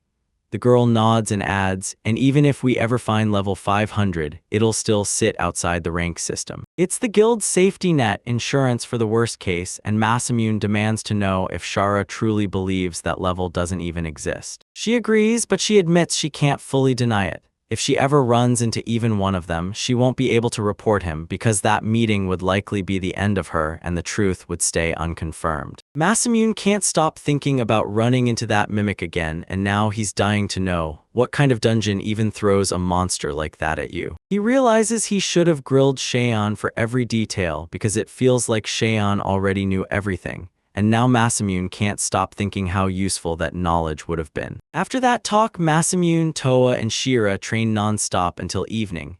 Then Toa hit her breaking point and begged for part 2, and Masamune finally learned how to wield a sword from both of them. Suddenly, Masamune snaps awake in a total mystery, standing in a ruined temple, because the young man insists he was only supposed to sleep and share his house. The young man thought death had already swallowed him. Then a voice burst in from behind, yelling that they hadn't seen each other in ages. He notices it behind him and snaps, so why are you here? Sean steadies Masamune, then tells him to walk with him for a while. They climb into the unknown, chasing whatever waits beyond. Suddenly, the young man spots a stranger right in front of him, and the stranger fires off the claim that he's finally arrived. He whips around and blurts that he's the one who dragged him into this world. Then Masamune demands who the guy is and asks if he's Cheon's friend, but the man just smirks and says Masamune probably won't recognize him in this form. Then he snaps into his new form and shoots. "Do you recognize me now, Masamune?" The kid locks onto it instantly. He knows that voice. The young man relives the day it all started, back in the dungeon, when they shoved a bottle of strange liquid into his hands and told him to drink. Sean tried to get permission to bring his comrade in, but right as he opened his mouth, he didn't even have time to say the name. Because the man snapped that he had nothing else to say, Sean jumped in, agreed he was right, and then threw out an immediate apology. Masamune presses again. Surely this guy will introduce himself, right? But the man's just staring like he has zero clue where he even is, so Masamune snaps that he should at least say something, and the kid brushes it off, chalking it up to pure intuition. But he's sure that guy is the god of vengeance, because Sean's face lit up with shock the moment he asked about it, since Masamune had just dropped his comrade's name. The god of vengeance claims this place means nothing to Masamune, but to Cheon and the god of vengeance alike, it's a prison, plain and simple. The god of vengeance leans in and declares, "I'm certain my real body is right here on the bed, and what I pulled that boy to this place for is something like my soul." Then he tells Masamune to think of it that way. Masamune demands what the god of vengeance even means, and the man snaps back. The elixir the boy drank has a link that can tie that god straight to whoever swallows it, so he used that bond to pull the boy here. Masamune tells everyone, "Wait a minute," then pushes for answers. What kind of elixir was it? The god of vengeance snaps back that it's made from his own blood, and once you drink it, you unlock a one-of-a-kind power. Sure, the power it grants hits you at random, but the level never runs out, not even once. An infinite, unidentified skill, and still, not every one of those gifts is something the kid can actually use. The god of vengeance tells Masamune he's insanely lucky, because somehow he grabbed an ability strong enough to smash even Cheon, and Cheon is left scrambling without him in sight. Masamune says the powers he got back then helped him a ton, so yeah, he's genuinely grateful. But then the kid presses him hard. Why did the god of vengeance pick him? He snaps back that he didn't pick him out of the crowd at all. Truth is, it could have been anybody. He tossed the elixir there on a whim just to run an experiment, and right then, like the universe had its own plan, Masamune stumbled right into it. The young man realizes that if luck hadn't found him, that mimic would have shredded him and left him as a meal. The god of vengeance leans in and asks, "So, can we finally jump to the main story?" Masamune nods, "Sure," then adds, "I just want to crawl back into my bed ASAP." Cheon rolls up to him and tells him, "Masamune is getting your swordsmanship," but Masamune just stares, completely lost. Then the young man demands a break. He's already been fencing all day, so why would he waste time training with two old men in a place like this? And he even shoots back, "Is that why you dragged me here?" The god of vengeance shoots back, "I can't say that." He won't explain a word to the kid either, just stares as Cheon prepares his move. He's handing his swordsmanship to Masamune, and then it's over in a blink. Masamune snaps that the god of vengeance can't tell him a single thing, unless this is somehow tied to the fact that he won't reveal the boy's name. The god of vengeance snaps back that he can't even tell his name. Masamune snaps his head to Shin and demands, "Why are you here? Didn't you die? What the hell happened?" But the man just shuts him down with, "I can't say that either." Masamune can't stop thinking. Vengeance and Shalin keep repeating that they can't say a thing, and they even flat out call this place their prison, so the kid can't help believing the two are somehow tied together. Masamune claims he's got it all figured out and won't ask a thing, and Cheon quickly throws out an apology. Then the god of vengeance smirks and says sooner or later the young man will get his answer, so no need to panic. Cheon then declares it's time to pass his swordsmanship to Masamune. "Just like you said, it'll all be over in an instant," he replies, but then he snaps the warning. The boy will feel the exact same pain as when he drank the elixir. Sean blurts, "So, will he be okay?" He insists everything's gonna be okay because he's gotten stronger since then, so the pain won't hit like it did when he gulped that elixir. Then Shalon clamps Masamune's head in his massive hand. Masamune sensed something was off and snapped, asking what Shin was doing to him, and the man only smirked, saying it meant the boy had finally agreed. Before Masamune could even open his mouth, a storm of different sword-fighting moves erupted inside his head. He couldn't take it anymore, he dropped to his knees, and then like a switch flipped, the pain vanished. Sean leaned in and asked the young man how he felt. Then he just smirked and admitted he had some memories. Sean laid it all out. There's a snake technique, a beast king technique, Greyberg-style Kenjutsu, an emperor-style, Rento's moves, a basilisk technique, and tons more besides. Suddenly, the young man realizes there's one technique he can't name, and Sean's like, that's my swordsmanship. So he smashes together every one of those styles with his own experience until he forges a skill with no weak spots. He says Masamune will need this later, so right now, grab it and don't say a word, and then the god of vengeance snaps that Masamune has to deliver it straight to Bayome. He tracks down a woman named Khalifa there, and once he spots her, he has to tell her one exact phrase about how he'll be waiting for her up on that hill. While Masamune has zero clue what's happening, the god of vengeance keeps shoving more and more tasks onto his to-do list. He tells her, keep digging with those questions and it'll click. Masamune said it's in the third drawer. Then the boy nods right along. He swears he just wants a normal adventure, but since he owes the god of vengeance, he'll do whatever that god demands the second he steps into that city. The god of vengeance even shrugs and says it's just a suggestion. But then he insists the kid still has to go to school to learn magic, and the young man can't help but ask, so you're really talking about magic? Masamune's a healer, but the god of vengeance scoffs and swears it won't stop him, because once he throws himself into training, his knowledge will explode, and he'll learn everything there is about his craft. Even if Masamune's stuck with healing and support magic, he can still level up his repertoire, because magic has no limits. Those words slammed into Masamune's mind like a lifeline, his salvation, so he nodded and agreed. Sean strides up to the young man and tells him about that snake sword, give it to that demoness. This blade is special and it's definitely not meant for you. He then presses the kid on how he knows about the Toa, and even flat out says it like they've been watching him the whole time. Suddenly, Masamune crumpled to the ground, his power draining away, and his vision blurred into nothing. The god of vengeance warned that their time had run out, that every attempt to summon him had failed, and this might be the last conversation they'd ever get, so he urged them to go find him. Right now, in Rashasen's royal capital, right in the old town streets, an unknown figure is strolling through the alleys like they own the night. A man sat down at the table, eyes locked, and demanded, "Wait, is it really Madame Fran here to see you?" He snapped, bore Fran, then added, "I'm sorry she had to travel all this way just for you." She beams and thanks him for the invitation. Then he shouts the name of the guy at the table, Guidasador, and the man grins and says the madam can just call him Guido. Then he gestures to the girl beside him and introduces her as his assistant, Yunyi. The madam breaks into a smile, tells Yunyi it's been forever since they last met, and asks if she's really doing okay.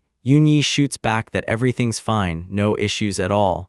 Then the madam pulls her into a seat and says the girl's still as cold as ever, and that's exactly what she loves about her. Madame Fran wastes no time. She leans in and demands why she was dragged here, and Guido admits there's a tiny problem. Madame Fran's spirit beast got wiped out and turned into total trash, so she demands how many of the White King's knights perished, but Guido snaps back that nobody died when they fought the beast. He chews his nail and snaps that an unknown traveler intercepted the beast, because when the Knights of the White King finally showed up, the creature's spirit was already soaked in blood. Madame Fran leans in and asks whether the beast's spirit was truly dripping in blood. Then she admits, with a sharp laugh, that that wording is wildly unusual. Guido snaps into action, saying he has to grab the corpse the Autotsai team carted off. So he tosses out a tiny object and demands Madame fire up her magic again to bring the two beasts back to life. Madame leans in, says she finally gets what Guido's trying to say, then offers him the item she just pulled out. Guido stares at the massive flask, then blurts out, "What the hell is this?" Madame says the second she got Guido's invitation, she already saw trouble coming, so she prepped her gift for whatever he was about to ask for. The young man blurts out what's in the flask, and Madame Fran smirks, saying it's packed with an army of monsters. Guido beams from ear to ear and blurts that it's just wonderful, while Madame Fran smiles and admits she's relieved he loved her gift.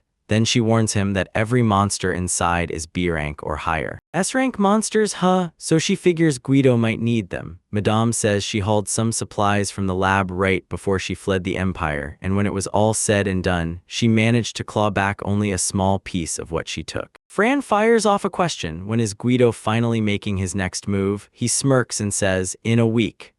Then he demands that Madame Fran herself boost the perfume supply as much as she possibly can, right up until then. After Madame Fran stormed out of the negotiation site, Uni muttered that her gift wouldn't be worth much after all. Guido said this gift would be their safety net, because whoever handled that last creature could step in again and smash their plans. The very next morning, Masamune clenched those words from Vigata Vengeance in his mind, because the young man had to find them. Right when his mind started drifting, Toa was right there, munching meat like it owned the place, and she asked the boy what was wrong. She said the boy had just blurted something, and Masamune shot back that none of it ever happened. Shara noticed Masamune looked deathly pale, and the girl snapped, "Are you okay?" But the boy just shrugged and said he felt the same as always. The girl blurts, "Are you sure?" He was only standing there watching a fencing match. And Tilla leans in and snaps, he didn't even lift a sword. Shara leaned in and guessed Masamune had started to lose the spark for practicing, but Masamune shot back that he still loved training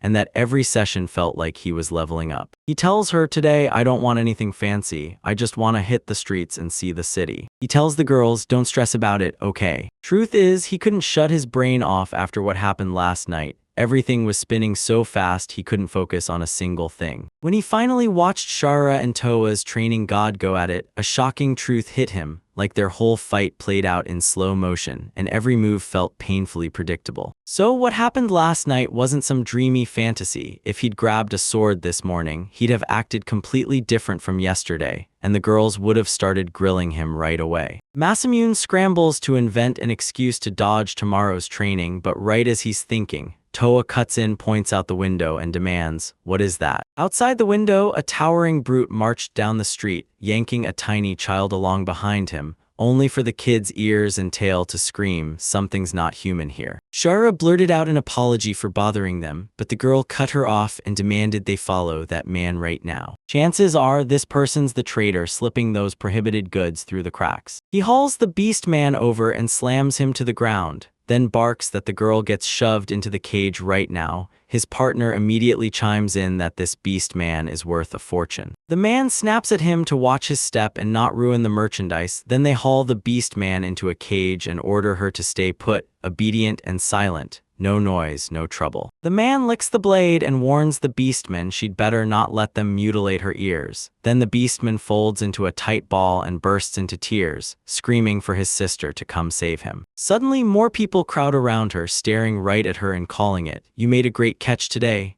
And one of them leans in to add, "A whole race of white cats, that's an insanely rare find." Someone else just swears that this new beast girl absolutely blows the girl from the other day out of the water. The man tells them their boss is out right now, then he turns to the second one and says, "Come on, let's mess with her a bit right now." He tells them the boss won't catch it, even if they lay a hand on her. The other guy lights up and says it's perfect, like his stress hasn't been crawling up his back for days. Then he swings the door open and yells for the beast girl to come over. He snaps at her to stay put. It'll be over in no time. The beast man starts to thrash and fight, but the man keeps his eyes steady, telling her not to panic because there's nothing to fear. The second one jolts the man and demands he hurry, because the boss could come back any minute. One of the men suddenly gagged and choked, then blasted across the room and smashed through the boxes piled at the other end. Masamune unclenched his grip and let go. He said he figured they only needed to black out, not face whatever came next. The beast man stared at the kid who just stepped in, eyes blazing with excitement. He snaps his gaze to her and asks, "Are you okay?" Then he blurts out that he accidentally saw her get taken here, so he rushed in to save her. He thrusts his hand toward her and tells her, "Don't worry, I won't hurt you," then offers to pull the girl out of here. After a while, Masamune and the girl stepped outside, and right there Toa and Shara showed up, while the girl waved at him like it meant everything. The beast girl grilled the boy about Masamune and he smirked, "That's my name," then fired back, "So what's yours?" She answered, "Nemo." Shara stepped up to her and said, "Nice to meet you, Nemo," then introduced herself by name, Shara. The girl turned to Nemo and asked where she lived, and Nemo answered, "Home is wherever my sister is." Shara said she'd figured it out, and like he suspected, this house was a church. Toa snapped, "Wait, what do you mean by church?" And Shara explained it plain. It was basically an orphanage, a temporary home where children get cared for until their next step. When Shara finally reached the orphanage, she blurted out that Nimue had to be one of their own, and Masamune swept his eyes over the place, because it felt less like a church and more like some dusty old mansion. Nemu yanks the building door open and freezes. There's a maid standing right there. Then the woman screams, calls out her sister's name, and Nemu barrels straight into her arms. The girl starts firing questions. Where did Nemu go? Her sister's been freaking out, and she quickly apologizes, admitting a scary man grabbed her, until Masamune swooped in and saved her. The sister snaps her eyes to the people streaming into the church. After a while, Shira sank into her chair at the table, sipped her tea, and told her sister everything that had just happened. The woman thanked them for saving Nemu and asked how she could ever repay them, while Shara leaned in and told her sister not to stress, because as long as Nemu was safe, they were happy. She tells them Nemu would sneak off sometimes to visit her friends, because the royal capital is pretty safe and beastmen don't get treated like targets there, so she figures there's nothing to worry about. Her face drained of color as she blurted, "I was wrong," and the sick truth hit hard. Nemu had actually been snared by traders smuggling prohibited goods, even though it was supposedly all off-limits. Masamune pressed Chara about the ban, and she admitted she'd left that part out, because in Rajasthan, slave trading is illegal and kidnapping people is illegal too. Even so, some folks still pull that kind of stuff in secret, hiding it in plain sight. If Toa hadn't spotted the kidnapping in time, Nemu's fate would have flipped completely. Right out of nowhere, Masamune spots something on Nemu's left hand and blurts out, "Does your sister know what that is?" Nemu's eyes snap to the girl, and horror hits her face like a punch. Nemu's sister yanks up the sleeve of her sweater, then breaks into gut-wrenching sobs as horror hits, screaming that this can't possibly be. Shara claims this sketch is a slave comb, a harem that merchants slap onto their goods. So yeah, right there in plain sight is why a slave's comb can be used as proof that someone has been owned. It's pretty normal for male subordinates to end up with one, but Nemu probably grabbed that crest because she's a full-on beastman monster. That comb doesn't cast any magic tricks, but the truth is brutal. Whoever gets it refuses to run away, as if it's a chain made to grab the mind and whisper, "You're theirs now." Masamune can't stop wondering how many lives those merchants actually crushed. He handed Shara the task, then stepped in and wiped every last one of them out right there on the spot. Right then, Toa snaps the boy out of it, asks if he's okay since he just pulled a terrifying face, and Shara tells Masamune, "Don't worry, save the rest for later." The girl insisted she'd already reached Annette, and the young man laughed off his worries. He agreed with her, saying she was totally right and that everything would work out. Just as Masamune and the girls were ready to bolt, Nemu and her sister burst out to make sure everything was okay. Masamune slid into the seat beside Nemu, told her to stay sharp for now, begged her not to wander out alone again, then said goodbye, still promising he'd be back tomorrow. Toa grilled Masamune, asking if he was really coming back to Nemu tomorrow, because when they split, he'd promised he'd return to her the very next day. The young man grinned and told him, "She's just out there playing with the other kids like nothing ever happened, so tomorrow will come, and she'll forget all about me." But the very next morning, Nemu burst up to Masamune, grinning as she called him Master. And when he asked what she was doing here, she answered bright and clear that she'd come to meet him. Nemu grabbed Masamune's attention again, calling him Master, and demanded where they were headed, and the boy shot back, "We're going to the guild." Masamune's crashing at Shara's place, but he can't just keep living like a burden, so he decides he needs to earn his own money, and Nemu blurts out that, of course, a real master would act like an adventurer. Then she insists, "And I'm going too." Out of nowhere, Masamune slams out a call to Toa. Toa and Shira just stared stone cold at that young man, and then Toa blurted out, asking why Nemu suddenly called him her master. Masamune erupted into shouting at the girls, demanding they listen, because he'd never told her to call herself that. Toa narrowed her eyes and snapped, "Is that really true?" Then the girl whips around to the beast girl and demands, "Why do you call Masamune master?" And the beast girl replies that her mom taught her that word. The woman tells her if someone saves your life, you owe them love for the rest of yours. And Nemu fires right back, "My master saved me, so yep, that makes him my master." Tilla snapped that if Nemu said so, she'd have to trust it. Then right on cue, a familiar merchant slid up and demanded to know if these guys really knew Nemu. The beast girl bursts into screaming, grinning as she proudly introduces the merchant Masamune and declares the young man is Master Nemu. Then the woman's face twists in horror, and Masamune instantly realizes this is about to blow up in his hands. After a while, Masamune, Toa, and Shara finally laid it all out for the merchant about what happened to Nemu, and the woman studied Nemu's hand, then nodded, saying she understood everything, and that whatever happened had to be brutally cruel. She gently pats Nemu's head and beams that she's beyond grateful Masamune and the girls saved this sweet little girl, because Nemu comes to her shop to play all the time, and to her, she's practically family, like a daughter. The woman snaps that if she could, she'd go after every scumbag who tried to hurt little Nemu, but she can't wrap her head around it. The day of farewell is already here. The woman tells Masamune that Nemu picked him as her master, so he better not screw this up.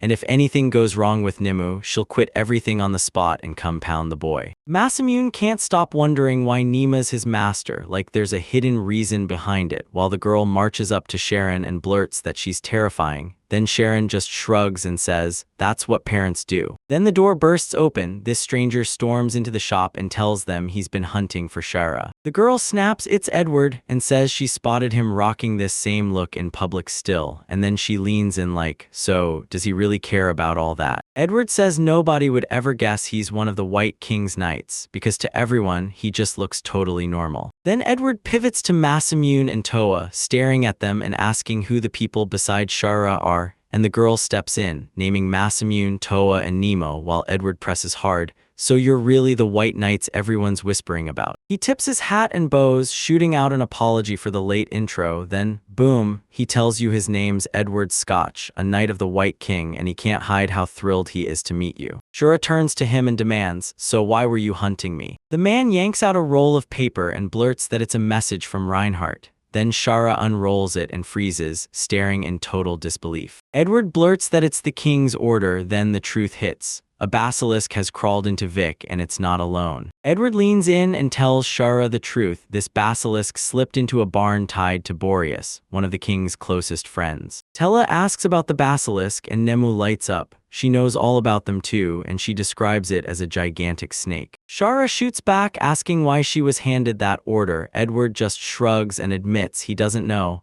All he was told to do was deliver the written command to her, and he's convinced His Majesty picked Shara for a reason only he can see. Then he barges into the talk, straight up asks Shara for a favor while they're still there. The woman snaps that she needs the basilisk's tear glands and venom sac, plus huge fangs, because she's got none of it herself, and she makes it clear she'd be grateful if they strip the parts and bring them to her after they kill the basilisk. Masamune declares he'll team up with Shara for this mission, and if that kid's in, Toa's in too. Then the girl blurts out, "Tell me it'll be alright." The boy declares it's time to pay her back for letting them crash at her place, and Toa chimes in that it's totally fine. The woman offers to take Nemu with her, but Masamune snaps back that she's still just a kid. Then the girl starts sobbing, insisting the master would never abandon Nemu. The boy drops to one knee, announces that they're about to take on an evil monster, and asks the girl if she's got it. Nemu grins and says she wants to be useful to the master. The woman tells the boy to chill, because Nemu may look scary, but she's a healer, and she's way stronger than Masamune, and the boy can't stop thinking about how Nemu was just hauled off by traitors. He stares into the little beast girl's sad eyes and tells her, "You can do this, just this once." After a while, Masamune's crew piled into a carriage to hit the next jobs, and while they rolled along, Shara fumed and snapped that the king was nothing but a ruthless exploiter. The king sent her to deal with a common basilisk, and honestly, he could have grabbed someone from the guild, especially since the whole request came through the guild. Yet the girl, she can't see why the king would need to send her personally. Masamune snapped at the girl to calm down and treat this like a favor for Sharon, while he couldn't shake the question of why Cheryl was freaking out so hard. Then Toa abruptly shifted gears, turning to Nemu and demanding to know what the beast girl could do. Could she actually cast magic? The girl snaps back that she can't use magic, but she can pull off a cat fist. Masamune leans in, asking what that even is, and the girl is shocked that he has no clue. The girl rises from her seat and tells everyone that Nemu will explain it to the master, something about a cat's fist. But right as she starts talking, she freezes, realizing she has no idea what she means either. Nemu snaps that all she knows is the cat beastmen inherited this art, and Masamune demands more, so Shira explains the truth. Beastmen martial arts are a skill beastmen train and master. She also drops a bombshell: every beastman style comes with its own martial art. In Nemu's homeland, that signature technique is the cat fist, and Masamune instantly realizes it's a real combat move. Masamune fires questions at Nemu, then turns to Nemu like, "So you really can't use magic?" And Nemu admits she can't right up until it's revealed she's a magical cat, meaning if she gets taught, she can cast. Shara snaps into shock because if a cat human can sling magic, then this means only the rarest breed of cat people can do it. and the girl insists it's an innate class, the kind that ranks at the very top. Masamune asks if a beastman even has a birth class, doesn't that mean it can turn into a non-birth class? Shara shoots back, some classes level up just by getting older. She tells him, I used to be just an ordinary knight, but now I've leveled up into an elite one. The boy asks, can I really become a cleric after I became a healer? And Shara shoots back with a sharp apology, because clerics aren't something you pick up, they're an innate class. She tells us that the development paths for almost every class are already mapped out, but right now, she's pretty sure the healer class is the one that still hasn't been developed. Masamune snaps into the truth he's going to be a healer for life. Nemu stares and asks if her master really is one, and he nods, saying that's exactly why he never uses anything else, only healing and support magic. Nemu shoots his hand up, tells the master not to fall into sadness because he'll protect him no matter what. Then the master acts fast and saves Nemu right back, proving he's not weak either. Nemu blurts out, when do we reach Vic? Shara answers, I think tomorrow. Then Shara drops the bomb, we're stuck sleeping in the carriage. Masamune finally realizes the road is way longer than he imagined because turns out Vic is really far. Masamune asks if they really can leave the capital and Shara grins, saying it's fine, Edward will go tell everyone up there. She even adds that she filled Annette in two, just in case. Masamune can't believe she pulled it off, then remembers. Yesterday, she saw the girl chatting with the ring. He asks if Shara's ring can really connect her voice from anywhere, and she holds it up like a trophy. Yep, it works exactly that way. Turns out, every royal white knight wears one of these. The young man grins and claims he's got a ring too. He even says he got it from someone but never used it. Then he explains how clutch it is, letting him reach people even when the distance gets brutal. Shara shoots back that her ring only works inside the kingdom, but Masamune's can reach beyond it. Then the young man swears the same thing, word for word, because that's exactly what the person who gave it to him told him. The girl turns the ring over in her fingers and gasps that it's wildly expensive, made with the purest, top-tier materials money can buy. Toa demands who handed Masamune that ring, and the kid admits he only crossed paths with the guy for a second. Then the man lunged out of nowhere, he hit back just as hard, and somehow, right after that fight, the stranger offered to be his comrade. The young man says the moment he laid eyes on him, that man's aura turned vicious. And just when Masamune thought he was free, a burst of magic slammed the door shut and kept him from escaping. He told me he was tied to some organization, pulled me in with an invitation to join, urged me to seriously think it over, and then called me, gave me a ring. Shara called it out as wildly suspicious, then snapped if the unknown person had finally given her the name of the organization. Masamune paused, then said it was called Dragonheart, and Shara shuddered in shock. Shara fired back, asking if the stranger really said that for real, and Masamune pressed, demanding what she knew about the organization. She just shrugged and said she figured everyone already did. The Dragonheart hunts politicians for sport, taking out the big shots one by one, slaughtering embezzlers and murderers alike, and nearly every country has slapped a massive bounty on their heads. Masamune remembers the stranger hinting at destroying the Rotten Top, and Shara immediately went, yeah, it was probably them. Then she spilled the truth about the incident that turned the Dragonheart into a worldwide legend, happening right in the kingdom of Tuaran. Queen Priva, the ruler of Tuarant, unleashed brutal mass genocide chasing her dream of a beautiful kingdom. She butchered over half the people, and most of the victims were helpless old folk. Masamune demands if that's why the Dragonheart crew came hunting Shara, and Shara snaps back. Yeah, they didn't just take down Queen Priva, they wiped out everyone tied to her, even the children, and Masamune fires back, asking if Tilla knows about that too. The girl said she'd heard of it but not nearly as much as Shara. She just caught a slice of her parents' conversation about a friend named Carpenter. Turns out he founded an organization called Dragonheart.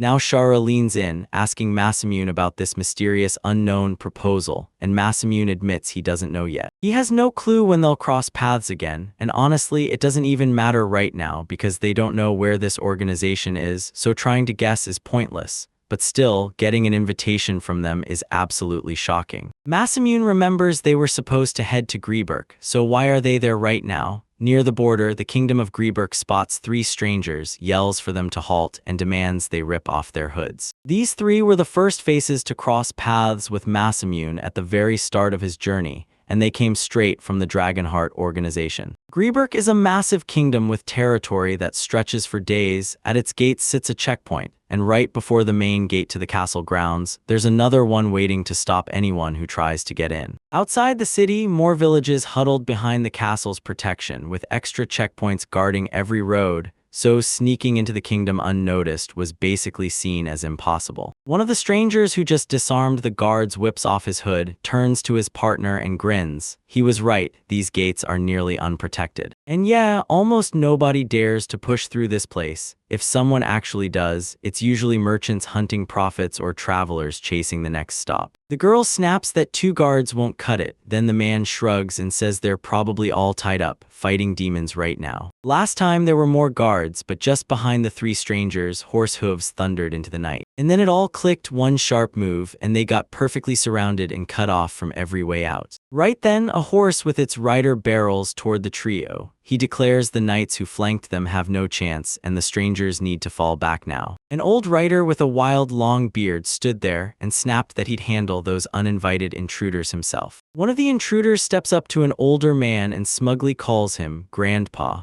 and the man snaps back that he and Alfred haven't crossed paths in forever, then admits he's just relieved to see Alfred alive and doing fine. But then he spots it, this young man has chosen to team up with that scoundrel looming right beside him, and his highness is going to be crushed by the news. The young man snaps, telling the other guy to stop acting, because he's still pretending just like always. The man growls that Alfred looks like he's choosing not to come home, then leans in with pure menace and demands what kind of business he could even have in this city, because this country has zero reason to let someone like him meddle here. A dark-haired kid steps up and demands, "Introduce me." His name is Zeke, and here's the gist. They've just been told there's a call for heroes in Greeberg. This forbidden magic demands brutal sacrifices, at least that's all the young man believes. There's no way to summon it without paying in blood. The man says Zeke came here hunting for an answer, and when Zeke refuses to talk, he snaps that if he won't explain, then he better just answer the question. He warns that this magic will spark wars. Right before that, it'll cut down everyone caught in it fast and relentlessly. The man tells the boy he's being way too blunt, and then snaps that he doesn't have to be so damn impatient. Zeke insists it's only a countdown before this reaches the whole world,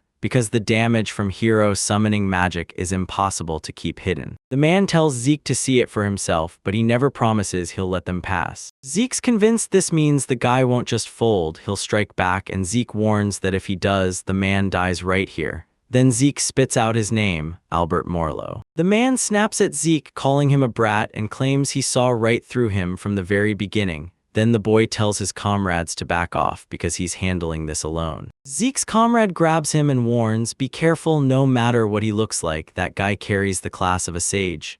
Zeke shoots back, "Don't worry, I won't back down in front of the great wizard, the forest mage." He blurts out an apology, saying the trio would have had a shot if they'd all gone in together, and then Zeke just grins and says he's got this all by himself. He says Zeke's wildly underestimating him, then hurls insults at Dragonheart as an organization of absolute fools, before slamming his name down and swearing he'll end Zeke's life. Meanwhile, Zeke rips out his dragon power and charges straight at Albert Marlow. After a while, the whole battlefield got swallowed by giant trees, and Albert Marlow lay in their roots, soaked in blood, shattered, as the man finally admitted he never imagined he'd be the one to lose. He spun toward Zeke and demanded to know, was he really a man? He'd always guessed the kid was a dragon because years ago he'd once seen one in his youth. Zeke snaps that there's no reason to answer, and the man roars with laughter, saying the kid doesn't even have time to speak before a dying old man. Zeke slides in beside him and demands, "Ask again," then presses the man hard, grilling him on whether the ritual to summon heroes was really carried out in Greyberg. The man shuts his eyes and tells the boy he already has the answer, because no smoke comes without fire. But then he adds the ritual's trail is completely wiped out, so Zeke won't find a single thing. The man straight up admits they ran the summoning ritual a month ago, and with that much time passing, the magic's traces have already vanished for good. Zeke rises to his feet and shrugs it off, because Albert just confessed he performed the ritual to summon heroes, and that's all they need. He snaps that what Zeke and his crew are about to do isn't justice at all. It looks like a senseless massacre, no reason behind it. Zika gets crushed by the words about justice, because he insists this isn't about justice or vigilante justice at all, not something that comes down to whether they believe in it or not.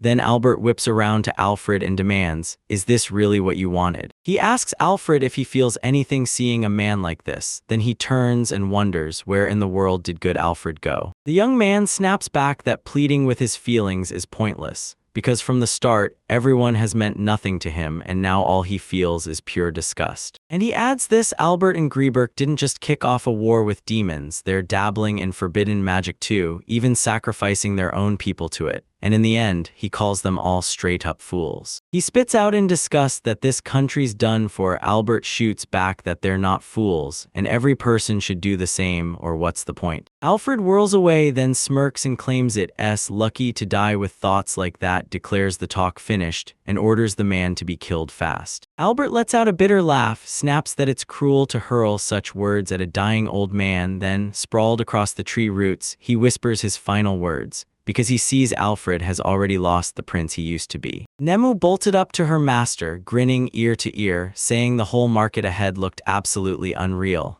like it was too good to be true. Masamune and his crew finally slammed into Vik, and the sheer crowd size blew him away. Shara leaned in and explained it's a trading city, so of course the streets would be packed with even more people. Nemu stares at the gorgeous goods and tells Masamune she's dying to grab them, and the young man grins back that since they've already landed in Vik, they might as well pick up a bunch of stuff. Shara tells them to hit the farm first and promises she'll give them a tour right after they're done working here. When Tilla finally rolled up to the farm, she spotted a strange animal, and it didn't look even remotely cute, so she refused to believe it was really called Wallstein. Masamune snapped at her to hurry and stay right on his tail. Finally, they slammed into the house. Shara ripped on the door, but nothing answered, and Toa figured they were alone. Then Nemu's eyes snapped up and she spotted a massive crowd of people. A bunch of people huddled around this massive barn, whispering like something big was coming. Then someone demanded, "Give it up." And another person snapped back, "I'm terrified every single day." People surrounded one man, firing questions at him fast, saying the info promised he should have dealt with someone long ago. Others yelling he couldn't just throw in the towel or lose the place, and a few pushing him to sell his farm and finally live in peace. They grilled the farm's owner, Bori Vic, and when panic hit him, he blurted that the villagers had to wait because he just sent a request to the guild in the capital. The woman snapped that Bori had been hinting at this for ages, so of course they'd end up here. Then the man grinned and swore help would finally show up today. The man pleaded for a little more time, at least until tomorrow, but the residents refused to go along. Masamune clocked just how brutal those people were, then Shara snapped, "Stop," and demanded their full attention. She claimed she'd come straight from the capital, sent to destroy the basilisk, and she introduced herself as Shara. Borivik froze in shock when he realized that girl was actually an adventurer. Then the man lit up with joy and told everyone to make sure the guild's adventurers had finally arrived, because everything was about to be fine for them. The crowd started to break apart, furious that the man couldn't warn them the adventurers were coming today, because if they'd known, they never would have made all that noise in the first place. Borivik was pumping Shira's hand when right then, a guy stared them down, spat, and spun away, and that's when Masamune locked onto him. Nemu suddenly said something smelled off, and Masamune asked what it was, only for her to insist the air itself reeked with something strange. Then they both snapped their heads toward the man. The man was still gripping Shira's hand, grinning like they'd finally made it, and the girl laughed that they'd been a bit late getting there. The man demanded to know if they were truly going to kill the basilisk, but Masamune cut him off, saying they'd wipe it out today because he was itching to explore the city some more. The man snapped the panicked young men to hold up and said he was truly grateful, but that basilisk was an A-rank monster. Then he admitted he'd once been an adventurer too, and with every bit of respect, he warned them not to rush in like this. Shara swings in and says, "Don't worry, I've got it handled." She promises everything will go smoothly because Mr. Masamune is right here. He figured today would be easy, until Shara leaned on him way too hard, tossed the whole job to her, and even blurted his name like it was no big deal. Shara offers to check out the barn herself, then shoots Boreas a question: does it really belong to him? The man wastes no time and confirms it. Shara snatches Masamune's attention and hands him the barn keys, then they march up to the barn together, Nemu right there too, while the girl swears she wasn't making it up. The little girl swears the barn smells just like before, and Masamune snaps back that she couldn't possibly be talking about the basilisk's stench. Nemo shoots back that the rich-looking guy who showed up here just recently reeked of the exact same scent. Boria drops down beside him and fires off a question. Was she really talking about that guy with the wart right under his nose? The girl nods, and there's no doubt about it. Masamune snaps, asking the man if he knows who this is. Boreas answers that the guy's name is Mr. August, and it's almost certainly him. Masamune demanded, "Do you know me, Boreas?" And Boreas replied that when he sent a request to the capital, August showed up and ordered them to wipe out the basilisk. Augustus is a merchant who's moved into the city, so Shara presses him, asking if he truly meant to get rid of the basilisk, and Boreas snaps back that he just wanted this land as his reward. Borgia's beak snapped that this proposal felt wildly wrong, so he flat-out rejected Augustus, because this land had been handed down from generation to generation. Masamune flashes confidence and claims he understands it all, then immediately points to Augustus like, "Yeah, you're at the center of this." Shara even says, "Yeah, I bet that's true. Basilisks usually lurk deep in the forest, so the fact that he picked this place to build a nest is downright suspicious." The girl snaps that Augustus probably just wanted this land all to himself. Boreas can't even process it, and he tries to wrap his head around why he'd go that far. Masamune says they lucked out by bringing Nemu, because without her, they never would have caught that smell, and Toa wastes no time praising her for doing such an incredible job. Masamune says, "Then don't kill the basilisk, just chase it out and let it get lost." Shira tells him to just stun him, drag him into the forest, and make sure he's out until he wakes. Then the young man instantly buys into it as the perfect plan. Masamune cracks the lock, swings the door open, then freezes, because 3 gigantic basilisk heads are staring right at him inside. He slams the door shut and blurts that there are 3 basilisks inside, and Shara's stunned, because the request only mentioned one. The man insists one was there yesterday, but Shara's certain no way 3 could have popped up overnight. She swears that even a single drop of basilisk venom is deadly, so nobody sane would dare a quest against 3 basilisks, unless the reward is enormous. Though she insists the quest rank won't budge, the payoff is insanely powerful. Masamune gets why Shira hesitated. Dragging those basilisks along feels like a death sentence. Boreas clenched his hands tight and begged the adventurers for forgiveness, admitting that the whole time there'd been 3 of them, starting from the very beginning.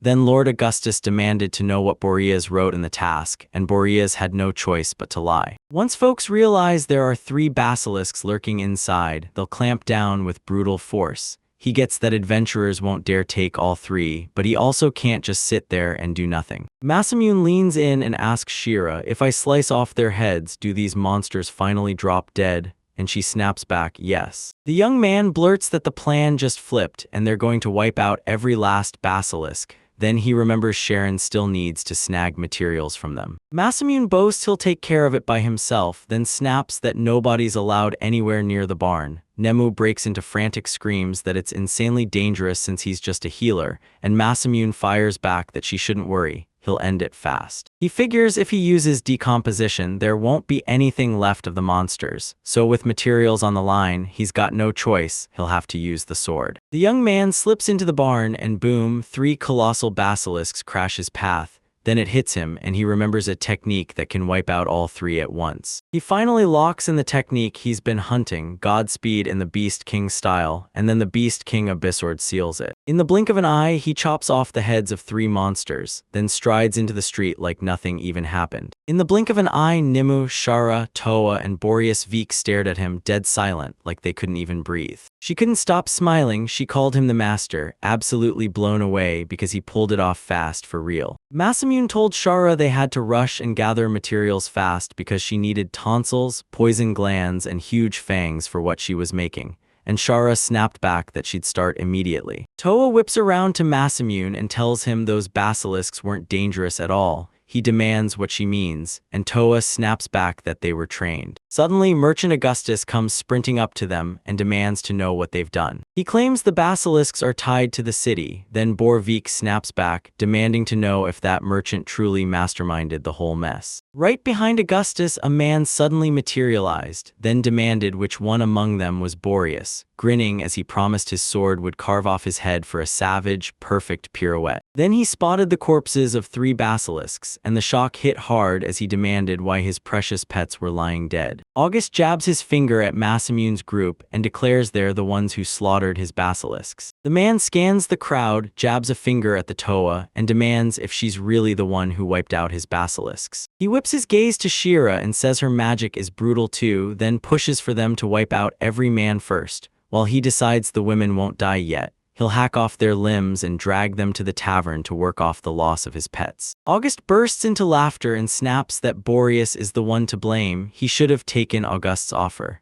Then Boreas fires back, demanding to know why the merchant even wanted his land. August throws his arms wide and declares he's going to raise a lavish mansion, because once it's done, he'll kick back and soak in the gorgeous city view, the exact kind of dream every merchant lives for. Boreas Vik spits that August is a pathetic joke, but the merchant fires back that nobody gives a damn what a weakling like him says. He even claims he would have just paid up if Boreas had handed over the land willingly, so no one would have had to get killed in the first place, unless the man went and hired those adventurers. The man cackles at Boreas, declaring it's finished. I'm dying here. Then the swordsman turns to Augustus, saying, "You two are no ordinary muscle, so Augustus better be ready to fork over serious coin for this job." August insists he never planned to cheat, then promises to pay double if he can take them all out, but warns that if even one survives, the man walks away with nothing. The mercenary snaps, "Who do you think you are, August?" Even though August's real name is Gordon, then the guy steps in and demands, "So who goes first?"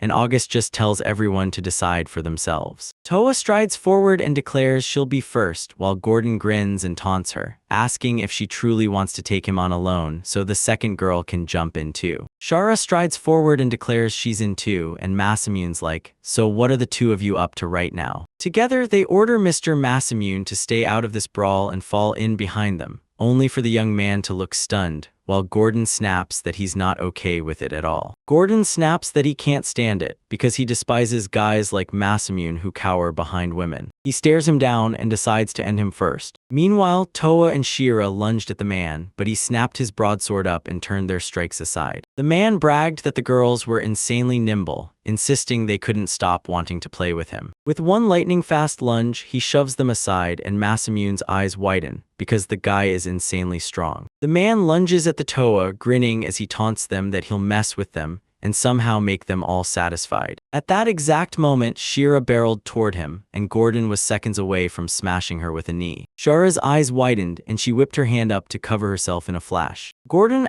stunned that she managed to shove the attack back, and he can only grin and say it figures. This is exactly what you'd expect from the King of the White Knights. The girl snaps that the man mistook her for someone else, and he fires back that Shira has no idea how to lie. He's still clueless about which one it is, but give him a little more time playing, and it'll all click. He recounts Bori's farm like it's a legend, back when that land belonged to King Arnold, the ruler of Rasthusen. He's the king, so there's no way he'd toss an ordinary adventurer into this mess. Boreas Vik is in trouble, and that's his problem to solve. Shara snaps into a fighting stance and blurts out that it's nothing but a meaningless assumption. She lunges at him, and he snaps out of the way like he saw it coming a mile away. Gordon clicks his tongue and tells the girl flat out that she's a terrible liar. He charges at her, she drops into a crouch at the last second, then he launches a rapid multi-point lunge. Gordon snaps his sword up and blocks every strike. Then he drops the bombshell. He always knew Shara was the King of the White Knights. Shara screams Toa's name, and the girl zaps Gordon straight with her lightning spell. Shara snaps back and tells the girl, "That was amazing, seriously, great job." August stared the man down. He grips his sword, scorched and battered, and with a beast-like roar, he flips his berserker ability on. Shara spots the dark magic creeping through the spell. Masamune clocks that the girl's terrified, and he's sure Gordon slipped her something, some forbidden kind of magic. Gordon says the White King almost certainly understands just how deadly this magic really is. That was the first time he'd ever been beaten like that, but the moment the final hit landed, it was finally over. He unleashes a brutal transformation, then smirks and declares, "I'm invincible now." Masamune steps aside and calls it out, This form looks straight up dangerous. Gordon snaps at Masamune to shut up and stop butting in. He's going to deal with the girls first. Shura lunges at the monster, but Tilla screams for her to stop. Shura ignores her and swings anyway, only for her rapier to snap against Gordon's armor. He blurts out, "I'm so sorry." Then wham, he punches the girl, sending her flying straight into a tree as she crashes into him. He strides up to her and blurts that she clearly doesn't get what kind of magic this is. Now her blows and spells bounce off him like they're nothing. He swings his arm to clock the girl, but Tilla suddenly slips in from behind and vanishes into lightning-fast motion. Toa's eyes crackle with electric lightning, lighting up the whole moment. The man whips around, but the girl swings her thunderstorm sword and carves Gordon down, right in the middle of his berserker rage. The man snaps that this is flat-out impossible, and Shura stares at it all with wide, stunned eyes. A man crashes to the floor, and part of his body is brutally torn away. Toa thrusts his hand toward Shura and fires off. "Are you okay?" Shira blurts out that Toa saved her, then grabs her and thanks her for always riding at her side. Suddenly, Gordon pops up behind the girl. No one can figure out how he's still standing on his feet. Gordon keeps insisting, "I told you I'm invincible now." He unleashes true resurrection magic, bringing the impossible back to life. The man raises the cursed Great Spear and unleashes its dark power. Toa lunged to shield Shira, but the very next second Masamune burst in front of the girls and snapped off his spell. August snapped his eyes around, trying to piece together what just went down. Suddenly, Gordon's hand drops to the ground at his feet. Masamune leans in and asks, "So you're really saying you want the exact same deal?" Masamune grabs Sporius and demands, "So what are we doing about Augustus?" The man shot straight to Boreas and dropped to his knees, begging for freedom. He swears he'll never cause trouble again. Boreas snapped back that this land had been handed down for generations, and he'd never hand it over to someone who came only for his own selfish goals. August swears he'll never step foot on this earth again, and the moment that promise hits the air, they spare his life. Then August begs for forgiveness. After a while, Bori leans in and says he's finally got all the materials. Then Shara flashes a grateful smile and thanks him. Bori shrugs it off and says he doesn't need gratitude, because he didn't do anything special at all. The man says with regret that he can't pay more than the order amount, but he can offer something else instead. He shoves a bag into their hands and demands to know if they'll trade it for what he's offering. Bori claims that the bag is packed with the Stein meat he's been growing, and loaded with top-tier goods from the Yellowsteins too, then demands you just accept all of it. Bor drops to his knees, rips out an apology and begs for forgiveness, because that's all he's got to give. Masamune glances at the smiling girls, then tells the man, "Don't sweat it, this is an amazing reward." Borivik says they all held the line and protected this ranch today, and he'll be thankful forever. Then he thanks them again, straight from the bottom of his heart. Striding down the road, Shara leans in and quizzes Masamune, did he really master that sword? Because back when she taught him fencing, he couldn't land a thing, but the moment the basilisk showed up, Masamune cut it down in a flash. Masamune realizes he only got this power after that day, but when it comes to explaining it, he just can't find the words. Shara insists she believes the boy, but she also warns that trouble is circling him fast, and Masamune immediately shoots back with an apology. Then they decide to hit the city streets for supplies, and straight up head out to shop. After a while, Masamune's crew finally hit the giant local market, buzzing with noise and chaos. Masamune spotted Toa clutching a bag of meat, and he called her out. She was staring at that meat like she could eat the whole world in one bite. Toa shot back that it wasn't like that at all. Nemu was the one acting weird, and Masamune told her to back off and not talk to him since Nemu was totally fine. Toa pointed and said, "Nemu's over there." Masamune strode up and asked what she wanted, and Nemu lit up, saying the necklaces were absolutely stunning. The merchant leans in and asks, "So, did you like the necklaces?" The girl blurts out that she loves them, and the man smirks, saying she's got a sharp eye, because these necklaces are packed with a crystal stone from Polstera. Masamune snatches the necklace in his hands and studies every last detail like it holds a secret. He tells them Polstera is gone for good, yet he pushes these necklaces anyway, promising they'll never regret buying them. Shara swears the crystal stones from Polstera are legendary, starting out a crisp blue, then shifting colors as the owner's magic power grows and changes. The merchant swears the stone's color only shows up based on how strong the owner's magical power is, and every time he can't wait to see what it will turn into next. Traders whisper that this stone can lead you straight to a legendary magician, if you've got the right courage to chase the rumor. Masamune can't stop debating whether to snag that necklace as a souvenir. Masamune leans in and asks the merchant how much the necklaces cost, and when he hears 3,000 for one, Masamune wastes no time and orders 3. After a moment, he snaps a necklace onto Nemu's neck. The girl pours out her gratitude and Masamune snaps, "Don't you dare lose that necklace," and she promises, "I'll treasure it forever." Tola barrels up to them and tells Masamune, "Put my necklace on too." The boy's cheeks flared red, yet he still fastened the necklace onto the Toa. The girl raises her face and thanks the boy, then, out of nowhere, Masamune's cheeks explode into a full red flush. Shara's cheeks flared as she shut her eyes, and in pure panic Masamune hurried over, offering to help her put the necklace on too, only for Shara to shoot back, "I can do it myself." After a while, Masamune spots a liquor store sign and his eyes instantly lock onto it. Shara points out it looks exactly like a liquor store, and they all decide to push inside. Nemu squints at the sharp, choking stench of alcohol rolling from inside. The merchant flashes a grin at the visitors, then asks what they're hunting for. Masamune just shakes his head and says,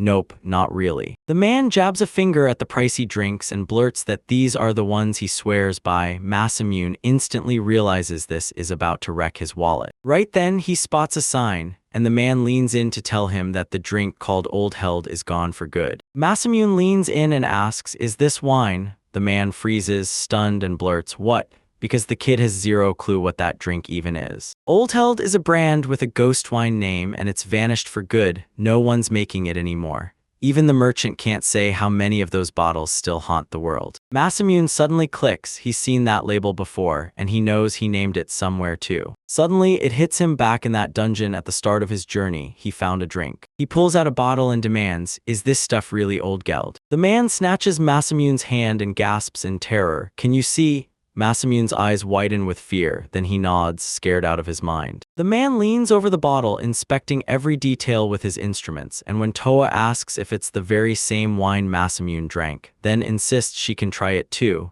the young man nods and agrees. After staring at the bottle, the man declares it's absolutely real, and the young man blurts out, "So, you'll let me try the wine?" The man gapes like, "Wait, you really can." Then he pours it into a glass, swirls it like he's waking up the flavor, leans in, smells, and takes a tiny taste to judge it. Then it hit him like a truck. He snapped, "Wait, this drink is actually Old Geld." He says that when he was a kid, he snuck into his father's office and tried Old Held, and the shock hit him so hard, he's never forgotten the taste, even years later. He stares at the bottle and declares, "No doubt about it, this is the real stuff, the old one, the Hold." The man grilled Masamune about where it came from, and the boy snapped back that he'd pulled it straight out of the dungeon. He paused for a beat, then clenched his fist and demanded, asking if Masamune would hand him the drink. "Of course I'm not trying to get it for free. Name your price, I'll pay whatever you ask," he says, then leans in and goes, "How about 10 million? Suddenly, Shara barges into the conversation and demands, "Wait, did I hear that right? 10 million. The man pulls out his priciest treasure and tells him, "Masamune, you can have it too," then boasts the kid can take everything in the store, so Masamune grits his teeth and tells him to wait a second. Masamune says one bottle is way too much, but the guy erupts that it's not nearly enough. He's been doing this forever, so he's gonna be blunt with him. They say that kind of wine is gone forever. Any real connoisseur would kill to get a taste. This thing could fetch 100 million, and the aristocrats would hand over 1 billion without blinking. The young man finally got it. He'd never even imagined a drink could be this insanely expensive. He's telling him that's exactly why you can ask for anything you want for him, but right now, 30 million is the ceiling. Then it clicks. He remembers he's got the right connections and he can sell wine straight to aristocrats, raking in at least 1 billion, and he promises the young man half the proceeds. Masamune clocked it instantly. This guy doesn't just want that wine, he needs it. And Masamune's got around 100 bottles stashed away, plus a mountain of barrels. The seller's words were solid, no scam, no trick, so the young man just shrugged. Nothing bad's going to happen. 30 million. If the man can cough up that full amount right now, he hands over the bottle immediately. And once he sells it, he's not about to refuse taking the rest later. The man nearly dropped the bottle. He couldn't believe what he was hearing, because he never expected the boy to actually agree to sell it. He tells them to wait a second, then bursts in holding a bag. The man drops in the first 5 million and says he pulled it straight from the bank. Masamune finally realizes this world has its own bank system too, and then the guy smirks, promising he'll bring even more. He shoves 30 million in front of him, grabs that pricey bottle, and the moment he tastes it, tears of pure happiness start pouring out. Shara freezes when she checks the cash,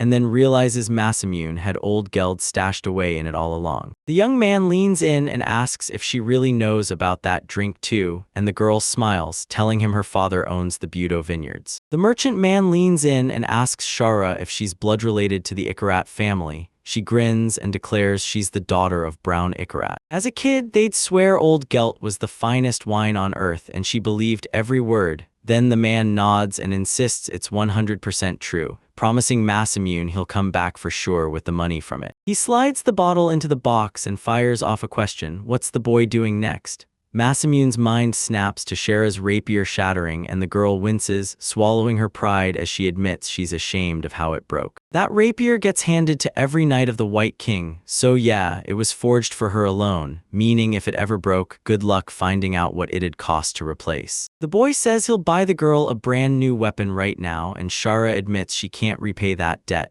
He grins and tells her not to worry, then promises he'll get fresh clothes for Toa and Nimue too. Toa asks about clothes, and the boy snaps back that a girl can't wear the same outfit every single day. Then the mail shop assistant grins and says he knows the perfect store, so he tells them he'll take the boys there, and Masamune can't help but size the guy up and wonder. Shara can't stop thinking about Lord Masamune's sword. She swears it's weird in the most shocking way. The kid pulls it out and blurts, "It's a snake blade and I hauled it out of a dungeon." The man demands to see it, then warns Masamune, "Don't toss around the word dungeon so lightly." The young man presses for why this ban exists, and the older man snaps back, "If you truly pulled that blade from the dungeon, then you're in deep, because this is no joke. That blade could be legendary or straight up mythical, and if it is, this kid's life is on a thread." Masamune presses, "Do weapons really come with ranks?" And Shara fires back, "Yep, everything's ranked. Materials, weapons, the borers, and even the monsters. Normal rank is the bottom of the barrel, while the top rank is downright amazing." And she even adds that there's no fixed price value for lower than normal stuff like goblin teeth. The man begs them to hear him out, then slams down the truth. This sword has to be taken in for evaluation. He already knows its rank, but they'd better see it with their own eyes, and the appraisal can be done right here in the very store he's pointing to. He also insists Masamune can decide for himself whether keeping the sword will keep him safe. The kid's convinced this blade was Sean's, so there's no way it's low-ranked, so he jumps on the moment, ready to find out the truth, and he tells the guy, "Take us and show us." After a while, they finally reached Cook's shop. He claimed it was just a general store run by the massive Cook company, but the truth hit hard. It was an artifact shop through and through. Masamune's crew barged into the shop and started zeroing in on everything in sight, and the young man immediately realized this place was packed with goodies, exactly what you'd expect from a company that big. Nemu's eyes lit up at all that glittering sparkle, and she bolted straight through the store, only for Tilla to shout at her to stop, then sprint after her right away. The man slammed his sword onto the counter and demanded an appraisal, then told Masamune, "I'll wait right here, go ahead and look around while they check it." Masamune said he'd team up with Nemu to hunt down Toa, and that Shara should go right then and try out her brand new rapier. The girl blurted, "So I really can?" And Masamune nodded. He said buying a brand new rapier would count as paying for the room, so he'd get something back and the girl wouldn't feel so painfully awkward. She paused for a second, then said, "If that's how it goes, then I'm in. I'll agree to those conditions." After a while, Masamune spotted Toa staring at the armor, and when she spoke up, she shrugged it off, "Nothing special." She already carried a sword, but the armor they had here was way too heavy, and she wanted something light enough to move fast. The girl's consultant suddenly barges into the talk and blurts out that maybe this equipment is exactly what the girl needs. This light armor is forged from wyvern scales, and it's a rare rank gem, built to take punishment and keep standing strong. Masamune figures that this rare rank is barely worth a thing, and he wants an upgrade fast, because this armor just doesn't fit Atoha at all. The young man spots the curtain and blurts out, "Wait, what's behind there?" The consultant tells them there's a stash of royal rank items in that department, and before anyone touches them, they have to verify the owner's solvency. The girl leans in and asks if they've got enough money to make it work. The young man flashes the cash and demands to know if 10 million is really enough. The girl blurts out an immediate apology and begs him to follow her into the room. Then his eyes lock on her face, and he realizes the royal rank isn't nearly as costly as he thought. The second Masamune steps inside, he feels it. This place is nothing like anywhere else.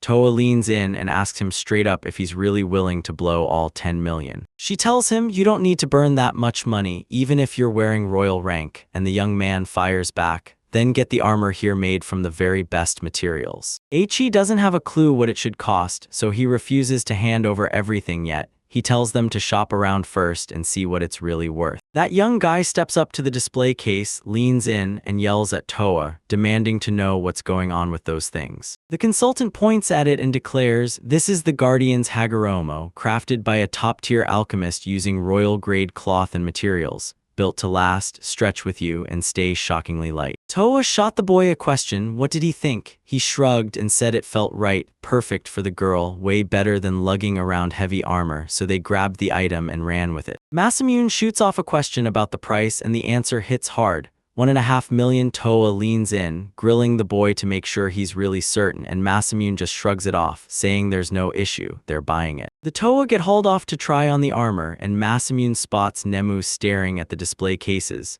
She sighs that everything piled around her is so overwhelming she can't pick a thing. Masamune corners the consultant and demands to know if they've got a reservation for a kid, then flashes that mithril shirt again, proving you can wear it under any other armor. An elven master seamstress forged this piece, which is why it costs a whopping $2 million, and once the magic kicks in, it shifts size to fit its owner perfectly. The young man blurts, "So what rank is this thing?" And the answer hits him fast. Someone tells him the t-shirt carries a royal rank. Masamune tells Nemu that this shirt can be slipped under her clothes to shield her, and the second Nemu hears it, she gasps that the armor is insanely expensive, until Masamune fires back, "It's a small price to protect you." She screamed, "I get it," and then practically skipped to the boy, thanking him with pure joy. Then Masamune snapped, "Change your clothes," and told her to try on the t-shirt. Then Tilla stormed out to Masamune with something brand new, and it left the young man staring in pure awe at its beauty,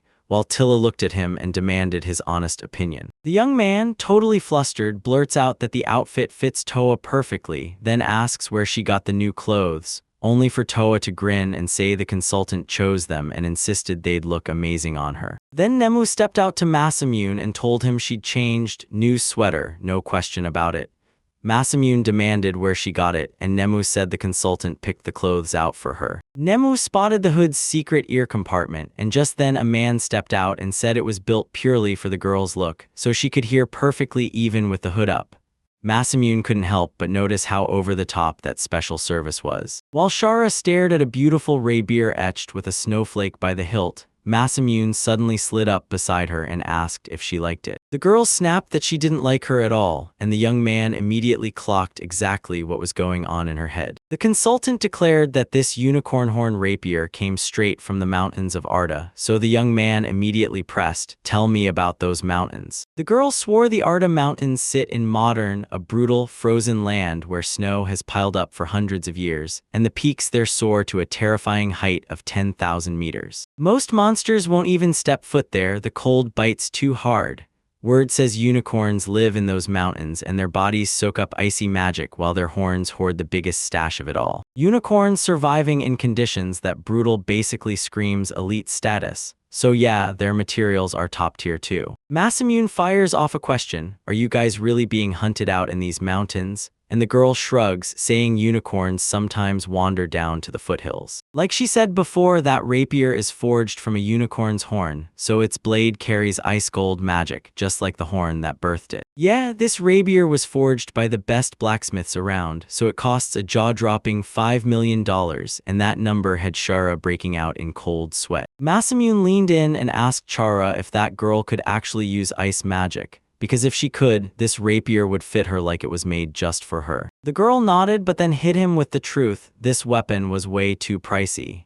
She wasn't an experienced knight yet, so she figured it was smarter to hunt for something cheaper. Masamune asks if he should grab it for himself, and Shara fires back that it's clearly the finest rapier around. The blade gleamed, the guard and handle were art in motion, and every inch of it was gorgeous, plus it's packed with ice magic, so it's the perfect weapon. After hearing her out, he promises to take her to Shara, then drops a cool $5 million in the consultant's hands. The girl shrieked at the top of her lungs, insisting he shouldn't, because she believed she didn't deserve such a pricey gift. That young man grins and snaps, "It's too late, I already bought the rapier." then hands the blade straight to the girl. The girl clutches the blade to her chest and thanks Masamune, whispering that from this day on, it'll become her most precious weapon. After a while, the wine shop man hands Masamune the snake blade and the kid immediately blurts out, "So how'd it go?" The man just sighs and says they couldn't figure out the sword's value at all. Shara said then the blade must be legendary rank. The man shot back, "No way, he promised us we could verify its legendary rank." Rank? That means this blade sits at something straight up mythical. Shara stared like it was her first sighting ever, and the man beside her nodded, saying he'd seen it too. Masamune fires the question, "So what you're showing me is truly that rare?" The guy smirks and says nobody's seen anything mythical or higher in ages. And no joke, people started believing it didn't even exist anymore. But they really do show up in the ranking system, though this rank's gear is still pure theory, just like immortal rank monsters. The seller swears he measured it right, but once it comes to anything beyond legendary, he freezes, so don't swallow his story. Masamune figures if Shaun had wielded this blade before him, the rank would have been sky high. Yet it's still way higher than he ever expected. The young man still heard Cheyenne's warning ringing in his head, "Hand the snake sword to the demoness, it's special, and it might not fit you." He tells Toa to actually listen to her, then asks if she'd be okay battling with this sword, so the girl grabs it, stares at the blade, and blurts that it's insanely valuable, maybe she should keep it for herself. Masamune snaps and says this sword is clearly not his style, then tells her to judge for herself, because as a healer, he can't wield it, so it's perfect for the Toa. The girl eyes the blade and declares they'll trade swords, and the man mutters that the boy is downright bizarre for handing off valuable treasure to strangers, while Masamune just shrugs and says he has no use for it. The man lets out a deep sigh and snaps that the boy is either way too generous or downright stupid. Then Masamune smirks and says he's just an ordinary guy. He admits he might have shifted a bit, because back when he was alone, he had nothing, but now he's met girls and he's genuinely thankful to them from the heart. Right then, a giant portrait of Albert Morlo loomed over the crowd, and the king stood right beneath it. He told them Albert Morlo was one of their own, their friend. Sometimes with wisdom, sometimes with raw strength, he fought by their side and held their kingdom together for years. For Greybook, losing a mage like that isn't just tragic, it's a blow they can never fix. The king declares they can't ever repay him, so whatever they're about to say in honor of their friend matters more than anything. At first, they decided to lock the whole thing away and keep it hidden from everyone. He declares that everyone here is hurting right along with them. And since that's true, every single person deserves to hear the full truth. The truth, Albert Morlo got killed by the Dragonheart, and that ruthless crew didn't just strike once, they dared to go up against the whole kingdom. The king roars that they've sworn right there in front of every subject in the kingdom, that these nasty scoundrels from that organization will be met with a brutal, painful death, because that's the only way to repay the debt of friendship. Right now at the National Academy of the Kingdom of Ares, on training ground number 1, there stood a girl. She tore through the classroom with the awful news, Mr. Albert was dead, and told Masamune's classmates the truth. She said the Dragonheart organization, criminals who hunt politicians and aristocrats, slipped up near the kingdom's borders just yesterday. Albert sprinted over in a panic, but when the fight erupted, he still couldn't pull it off. She said she came all this way just to pass along Albert's dying news to the young men and women,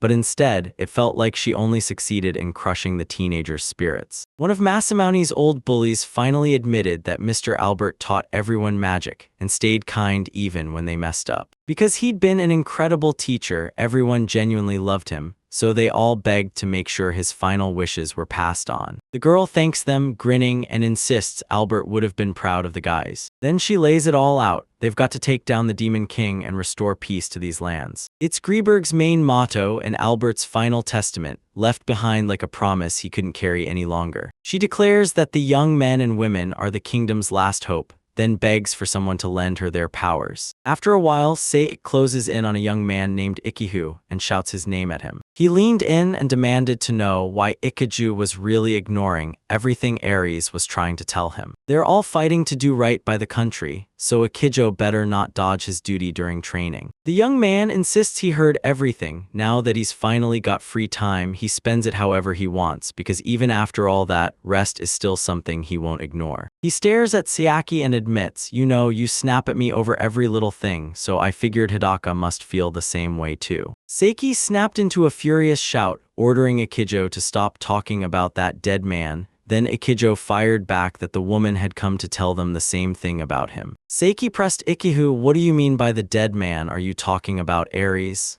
But Ikihu shot back, "Then who are you talking about?" Seiki bullies everyone and blurts rude stuff, but deep down he's clueless, so he never catches it. Then the young man asks what Ikijo's going on about, and Ikijo snaps back that he means that woman, with the strong suspicion that her last words were hiding something shady too. Seiki snatches his classmate by the collar and barks, "So what gives you the right to say that?" The young man fires back with a counter question, demanding to know why Seiki guards this woman with such fierce, unshakable intensity. He shoots a question, how did everyone react to her tale about that old man's death? And yeah, the moment you look around, it's clear they're even more fired up, but the truth is brutal. A man really did die and someone killed him. It wasn't some random victim, they murdered a legendary sage who'd served the kingdom for decades, and honestly, that's the kind of tragedy that makes the sadness feel unavoidable. He yanks Psyche's hand away and demands to know if it felt strange. Then the second Ares shows up. He doesn't waste a second. He bursts in with grim news, the kingdom's in trouble, the situation's collapsing, and people are getting slaughtered by demons. Before she even steps out the door, she always drops a sweet line, like how hard she believes in the boys. Most of the boys practically tore into training with non-stop fire, but the girls didn't catch that same spark, while the old man strolled in, roaring with carefree laughter. Ares shows up after the death and orders them to carry out his final will, like every step is straight out of that woman's script, and Ikijo snaps that it's all just brainwashing. Out of nowhere, a man strides up and demands to know what's going on, and Seiki shoots back that nothing happened, they were just talking about their future. Sayuki tells him they have to train even harder for the kingdom's sake, and the man pats his shoulder, saying he's counting on him. Once the teacher stormed out, Ikiju kept going, saying this current Sayaki makes his stomach churn because even back then it wasn't this bad. The boy snaps at him to say whatever he wants, but Ikiju makes it clear he's not going to report him. Listen, Ikijo is insanely powerful, so the kingdom depends on him, and he immediately clocks how fiercely Seiki is devoted to this place. Just then, the girls lurking nearby snapped in. One of them yelled at the boys to cut it out, because everyone was sick to death of Ikiju's non-stop nagging. Another girl chimes in that Ikijo used to be cool once, but now he's just straight up trash. Ikijo flashed a smile and said girls never really change, at least not in his eyes, because they can't see past the tip of their nose. The girls lost it the moment Ikijo cast the explosion spell, then something detonated right above their heads. Ikijo shot them a vicious look and said they were like leeches clinging to someone and refusing to let go. If he wasn't enough, they'd just latch onto Seiki. Then he leaned in and asked, "All right, if Seiki falls, who are you going to cling to next?" He says that if you cower behind someone's back, then no matter what you blurt out, you might never get held responsible for a single word. If Hidaka had taken the lead on his revenge, they'd have been laughing at him non-stop, until they were the ones who finally couldn't stand it anymore. Seiki leans in and asks Ikijo if he's ashamed of using magic just to scare people. Then he bluntly calls him a coward. Ikijo snaps back that of course he shouldn't bring up bullying. Then Seiki completely loses it, grabs him by the collar, and growls for him to think hard about who the real villain was. After a while, Ikiju found himself completely alone. He slid by the tree and couldn't shake the feeling that everyone had somehow forgotten something. When Hidaka got banished, everyone was forced to stare straight at Ares' real face. She let out a cruel, booming laugh with that monstrous face, like she'd already sealed his fate because she refused to ever be a good person. He's dead, sure, they're nothing but pawns in the hands of those people. If they're judged useless, they'll be tossed aside like trash, just like Hidaka, though it's just as likely they'll be killed outright, and Ikijo can't wrap his head around why nobody sees it. Masamune flashes that look on his face and asks like, is he still out there, somewhere alive? After a while, Masamune and the girls finally rolled into Rathosin, and the moment they got there, they rushed straight to Sharon's shop and shoved the basilisk guts materials into her hands. She froze in shock. 3 basilisks. One of those is already a nightmare to reel in, so how did they pull off 3? She whipped around and demanded if something had happened to her, but the girl only smiled and said, "I'm totally fine." The girl clung to Masamune's words, and when the young man begged her to keep quiet about killing the basilisks, she realized Sharon couldn't handle it either. So she blurted out that Nemu was hiding a secret. Masamune shut down the topic and fired a question. What was that woman planning to do with the basilisk's ingredients? She grinned and said she'd brew a secret potion, then told them to wait just a little. After a moment, the woman stepped out holding a potion, and Masamune couldn't help but wonder what in the world they were planning to do with it. The woman blurts out, "Isn't it obvious? She's using that potion to wipe out Nemu's slave mark." Masamune shoots back, "But can it really be erased?" She smirks, "Of course. But because that secret potion is often meant for other uses, hardly anyone realizes it can do this." She leans in and tells Nemu to listen up, then warns him the medicine will sting, but promises he'll have to grit his teeth and stay patient. She even assures her own strength and says she's got this. Sharon then tells Masamune to get ready. He's about to use healing magic while they wait. On her signal, he has to blast a healing spell straight onto the wound. She doesn't even dare to hope it'll work because the young man still has to fire his magic at full power, and when Masamune goes pale and whips around, he snaps that he gets everything. The woman lets the potion drip onto the girl's hand, instant agony hits, and the girl screams like it's burning her alive. Sharon snaps that it won't last, so the girl has to grit her teeth and endure it. Then Sharon watches her pour the potion again and immediately barks at Masamune that it's his turn to cast healing magic. The boy's healing kicked in and the burn on his hand vanished on the spot. The girl looked wiped out, so Masamune fired off his effects, removal magic. Then he leaned in close, checking her hard, and asked if she was okay. She shook her head, saying she felt no pain and no dizziness. She was totally fine. They stare at her elbow and realize it's worn clean away. Shara gasps, calling it amazing because the secret potion is brewed from basilisk fangs.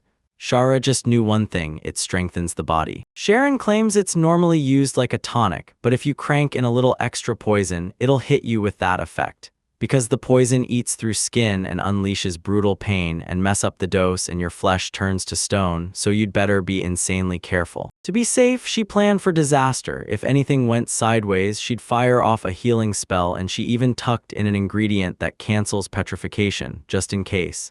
Masamune caught sight of Nemu's unbelievably soft skin. Sharon whips her gaze to Masamune and blurts that he looks totally unshaken, and she's never, ever seen healing magic move this fast. And the craziest part, the boy actually pulled off an effect removal spell. She didn't even realize it could wipe out fatigue, and honestly, no one would have guessed Masamune could do all that just from how he looked. Shara blurts that this is the first time she's seen it too, and then we find out the young man didn't just learn how to assign an attribute.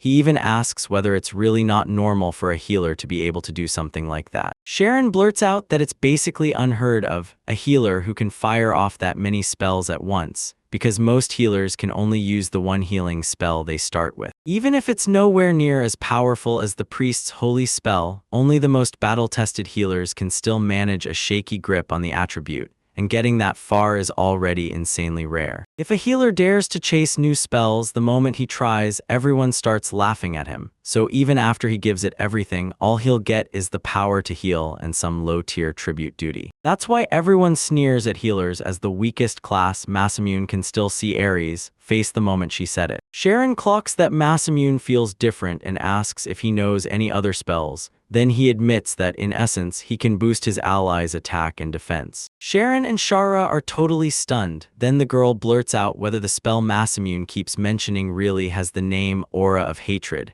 and the young man confirms it with a firm yes. Sharon says this magic is top tier. She's never even heard of healers like that, and when the young man asks what it is, she admits it's not attack magic, but it's still insanely high level. Sharon shoots back that the boost from this spell hits a whole different universe, and because only a handful of people can even use it, the magic's worth skyrockets.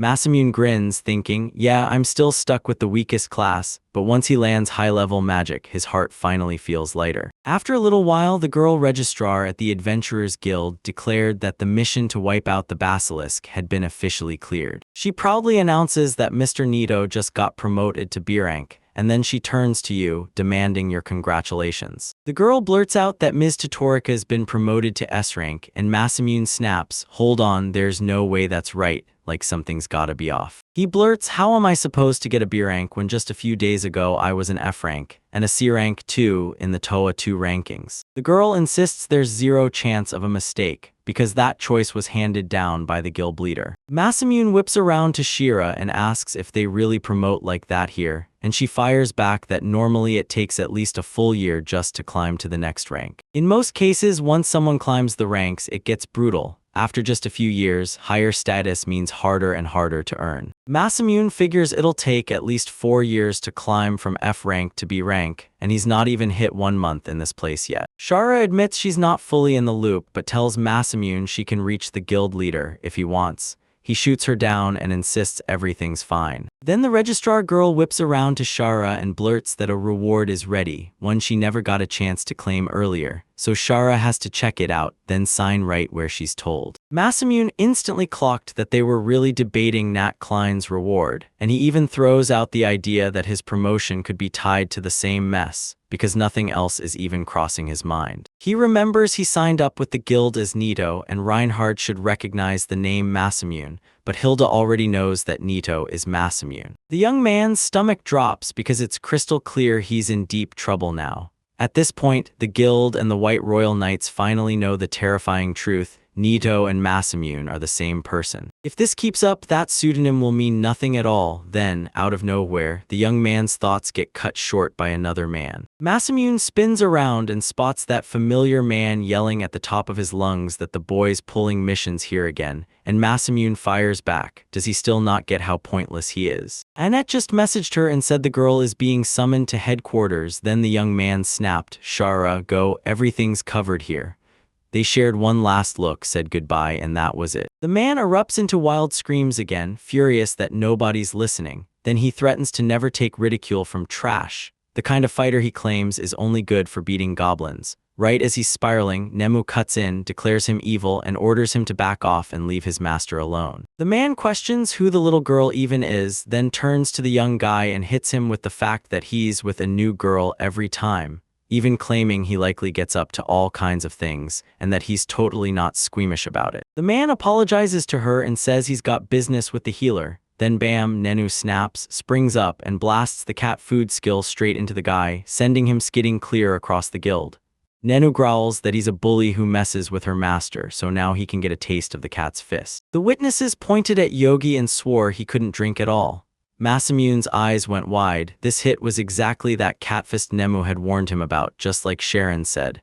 And when it came to power, Nemu was leagues beyond any healer. Masamune demands why Nemune didn't unleash her catfist when the drug dealers snatched her. Nemune just snaps back that she wasn't herself at the time, not in control of her own body. Toa says she was probably handed Matatabi, or something like it, to inhale. And she adds that the castle even had a cat-like maid because Toa swears she'd heard Matatabi makes people get completely drunk. Yeah, once they get older, the smell hits less and less hard, and with special training, they learn how to handle it way better. Masamune blurts out Nemune has Nemu had training like this, but Nemune just shrugs, I don't know. In the castle of Rodheisen, Shira stood before the massive doors and hastily apologized for barging in, facing the White Royal Knights assembly hall right ahead of her. Shara darts in late and blurts out an apology. She's the 7th-ranked girl, Shara Ekarat of the White Royal Knights, and she's finally here. The girl who picked up was Emily Anderson, the 6th-ranked girl, and she told the girl, "Don't stress." She already knew Shara might be late, so they just kicked back and got everything ready. White Royal Knights rank 5, Edward Scotch, shot back that he was seriously thankful for all the grind, while White Royal Knights rank 4, Reed Black, sat right there in the room too. Then Reed said Shara likely took off on that mission with that boy. Hilda Ecurate, a 3rd-rank White Royal Knight, cornered Shara and demanded to know how her mission went, and whether she'd finally made friends with that white cat girl. Daniel King, the White Royal Knights' 2nd-ranked member, barked for everyone to shut up, because they were stopping Reinhard from speaking, and Reinhard shot back that it looked like everyone had finally shown up. Edward Scotch cuts him off and says before they jump into the main topic, he wants to ask something. Why not tell Shara straight that they're about to organize surveillance on the boy? Hiding it would be wrong. Shira's jaw drops. Daniel King tells her this choice was ordered by His Majesty himself, and to sniff out Masamune's real motives, he sends Daniel to Vik with Shira right alongside him. Reinhard Rickman, the White Royal Knights' 1st-rank commander, insists the king saw the truth from the very start, and that's exactly why he handed Shira this mission, but that's not what tonight's meeting is really about. The Dragonheart has just shown up in Greyberg. Hilda leans in and asks Shara what's wrong, but Shara just shrugs and insists she's fine, like everything's okay. And honestly, as a White Knight, Hilda should have clocked the real issue. They invited Masamune, but Shara didn't have a clue how he'd blow up their reaction. Reinhardt says he won't stop, then snaps into the meeting's main point. Right there in Grieberg, a forbidden summoning ritual was carried out to call heroes from beyond. The whole room froze and nobody could wrap their head around the news. They just couldn't believe what they were hearing. Suddenly, Reed Black burst into a huge, booming laugh and swore that everyone in Grieberg had finally lost their minds. Turns out, the Dragonheart showed up in Grieberg for exactly that reason. Reinhardt's just betting on it. He claims the forest mage Albert Marlowe already has victims, and that the funeral ceremony is done. Edward swore he'd heard stories about this mage, and during the war his magic didn't just burn, it swallowed entire territories, terrifying every enemy that dared to stand in his way. Reed says that if we really remember what happened with the Kingdom of Twirent, then wiping out this mage and still cooling off would be totally against the Dragonheart way. Suddenly, Shara snaps to her feet, begs for forgiveness, then blurts out what's happening with the summoning of heroes, and drops a twist that even the girl has no clue about. He insists it's natural, like it's just never something people bring up. Sure, summoning heroes is a kind of summoning magic, but it's nothing like the normal magic Shira knows. The whole summon the heroes thing is shockingly simple. Heroes get yanked from another world. Shira fires back, asking if they're like fairy tale characters. Reed says, not wrong, but you're not seeing the whole picture either. Heroes is just a title for anyone the world summons, but legends say even back then, the so-called mad monsters got dragged in too. Inside the summoned comes a divine gift, a blessing, and it either slams you with outrageously high starting stats or lets you throw high-level magic right from the get-go. People swear these heroes have rare classes and crazy special skills, so Shara presses the question, why is this magic forbidden? Reinhardt snaps back that the summoners are burning people to fuel the ritual, then points out the insane mana cost, because that's exactly how a mana core gets forged. Chera snaps that the Manicure can crawl into other beings' bodies, so why would they keep throwing people away? Reinhardt fires back that Reed warned everyone about this already back in that monster summoning chaos when they sacrificed a beast man. The summoned one was pure madness. He couldn't understand a word of what they said, and the ritual ended in a bloody tragedy. After that, the floor was only ever stained by human sacrifices. Reed says this magic is awful for a different reason, and Shara fires back, what do you mean? Reed explains that forming a mana core sounds easy, until you realize you can't just summon that insane amount of mana by throwing sacrifices at the problem. The core has one brutal limit: it won't spill mana flow until the victim's body is smashed to pieces. Shara rips into this problem, insisting the restriction has to be gone, but then she slams the real question. How do you even remove something like that? Reed insists that desperation and terror can pull it off, and then he turns to her like, so tell me, do you know the quickest way to make both happen? The girl screams through torture, and Reed snaps back that she's actually smart. They wanted to break the victims with endless pain and terror right up to the edge, never letting them die, because if the victim dies, the core dies too. And once the spirit is utterly crushed, the core's restriction vanishes. Then the subject's bodies pour out their mana in a blinding, radiant glow. Once every last step is done, the summoning ritual can finally kick off. Shara demands to know how many heroes must be sacrificed, but Red shrugs off the question like there's no answer at all. He figures the count could climb to hundreds, maybe even 1,000, and last time this ritual was carried out, people were whispering that folks were vanishing somewhere in the country. Shara recoiled and Reinhardt cut in, what's done can't be undone. But even if the Dragonheart lets Greyberg off the hook, the kingdom will still wage war against the demons sooner or later. He tells everyone in the room to remember this, no matter what. Shara realizes the magic that demands human sacrifice is pure nightmare fuel, then immediately freaks out because she can't believe something like that even exists. Meanwhile, Reinhardt laughed like he'd got it all figured out and asked, so anyone got something to report? Daniel swallowed hard and said he did. The nutcline that was just liquidated, someone stole his body yesterday. Shara ignored every word. They could talk all they wanted, because the only thing that mattered was this. She still had zero clue about magic. After a while, everyone finally piled into Shara's house to fire up a barbecue, and her dad rushed around collecting firewood for the flames, grinning, because it felt like they hadn't had so much time together in ages. The man said that when Shara and Hilda were kids, they used to grill meat all the time, and the smell instantly dragged those memories right back. Masamune spilled the meat onto the table and grinned, saying there was so much here it would feed every servant. so everyone could dig in and enjoy every bite. The man thanked the young man, and you could tell why there were like 15 maids running around the estate, so the young man grinned and said there'd be plenty of meat to go around. He jabbed a finger at the table. There sat the stein meat they'd gotten as a thank you for a mission, while off to the side, that extra mound of meat was something they'd grabbed separately. Masamune told the man, "Don't turn this down, think of it like our thanks for all your hard work." The man nodded, thanked him back, and then snapped his fingers at the maid.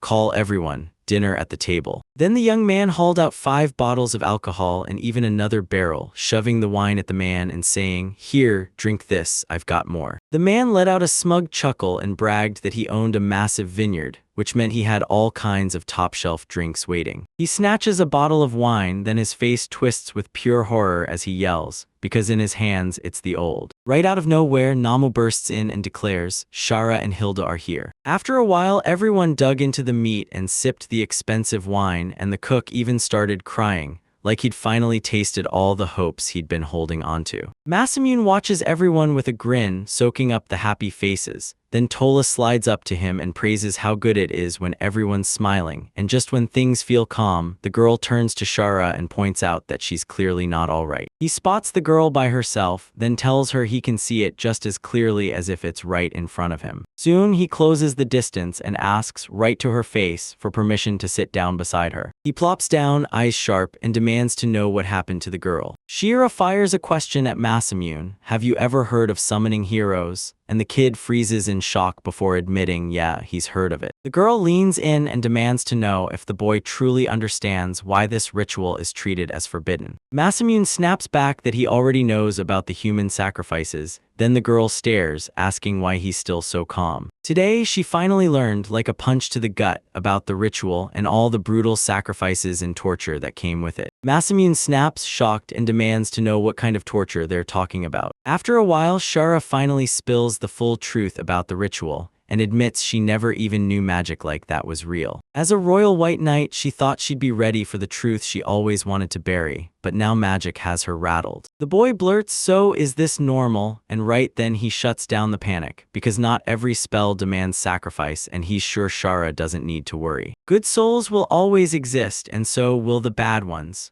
Protective magic will always stand against forbidden magic, and he's convinced it all boils down to the person wielding it. And if she's still struggling, he'll never tune out. He'll keep listening to her, just like he's doing right now. And he adds this, Shara has Toa, Nemu, and Hilda with her, so Shara should keep talking until she finally calms down, and the boy will be right there. She just can't help it. She lunges in and wraps her arms around the young man. She says, "Just call me Shara, no formalities," since they're close friends, and then she asks Masamune for permission to call him Masamune too. Masamune clocks Shara's heartbreak, then instantly nods and agrees to her proposal. Suddenly, someone yells at him from the side and screams, "This isn't fair," then bolts straight to Shira and Masamune, demanding to know what the girl is doing with her master. The girl shoots Shara a look full of disdain and calls her out for being dishonest, because she's the only one who hugged Masamune. Shara shrieks that nobody's clinging to anyone, and Nemu shoots back that they were just hugging, and that she saw the whole thing. Suddenly, Toa closes in and blurts out that Shara has already bounced back. Then the girl rushes to apologize for putting everyone through all that worry. Masamune tells Nemu that Shara just needed to talk, so she wouldn't mess around, and Nemu agrees they're switching to informal communication now. After a while, the Tola finally got the news. Someone was calling heroes from another world. The girl stared in shock, so this kind of magic really exists? Masamune leaned in and asked if she truly had no idea. Toa swallowed hard and said it was the first time she'd ever even heard of it. Masamune then drops the truth. It was all about a ritual meant to summon heroes. Shara leans in and says she already knows everyone's going to learn about it soon anyway, and sure enough, it looks like the Kingdom of Greybird pulled off that forbidden ritual. Shara clocks Masamune's reaction and tells him she knew he'd already figured out Greybird, because she's sure he wasn't truly shocked once during the whole thing, like he'd been confident about something the entire time. The young man claims he picked it up from Dragonheart, and back when they left, they promised they were heading to Greyberg to dig into the whole summoning heroes thing. Shara leans in and demands, "That's it, really. The young man realizes the girl probably saw everything, every weird case, every detail that's impossible to explain, and now it's piled up so high that getting out of this is no longer an option. Masamune grins and promises he'll spill every last detail about these summoned heroes. He finally admits, yeah, I'm one of them, and the whole room freezes, silence crashes over everyone. The young man snaps to attention. This reaction is nothing like he imagined. Then he blurts out of breath, that he was yanked from another world and the Toa freezes, processing it. Shara rubs her chin and blurts that she has no idea how she's supposed to react. At least that's the only explanation that makes sense for everything Masamune just went through. She tells him the young man barely understands this world and then hits the real bombshell. For the healer class, Masamune's power is totally unheard of. Reed Black lifts his voice and talks about the incredible gift heroes are handed. Masamune suddenly cuts in and demands they let him explain. He says he was dragged here as a hero, but the truth is he's anything but one. Shara presses him. What kind of reply does the young man give that actually makes any sense? With a totally blank face, he admits they tossed him out because he's a healer, but he shrugs it off like it's for the best, since it still gave him a chance to meet everyone. Nemu blurts out, was it really good that the master met me? And the youth just grins and says, I'm sure it's amazing. Shara slams the brakes, demands everyone stop, and then growls, what do you mean there are others summoned besides me? The young man nods and says, it's exactly that. If Masamune just got kicked out of the kingdom, then what kind of monsters are the others? Are they even stronger? Masamune shoots back that he heard everybody has elite classes, so they've gotta be insanely strong, leaving Shara completely stunned. Tilla cuts in and declares they'll never be stronger than Masamune. Then Shara snaps, why? The young man snaps to the memory and blurts that Shira and Nemu never saw his true status. Haikai slams his status panel on and Shiru and Nemu just stare, because the kid's level hits a triple-digit number. The girl finally gets it, there's no way to fully believe someone could be that much stronger. She asks if Nito's alias could be tied to the summoning too, and Masamune nods, yeah. The young man admits he hides behind his pseudonym because he can't stand the thought of the other conscripts finding out he survived.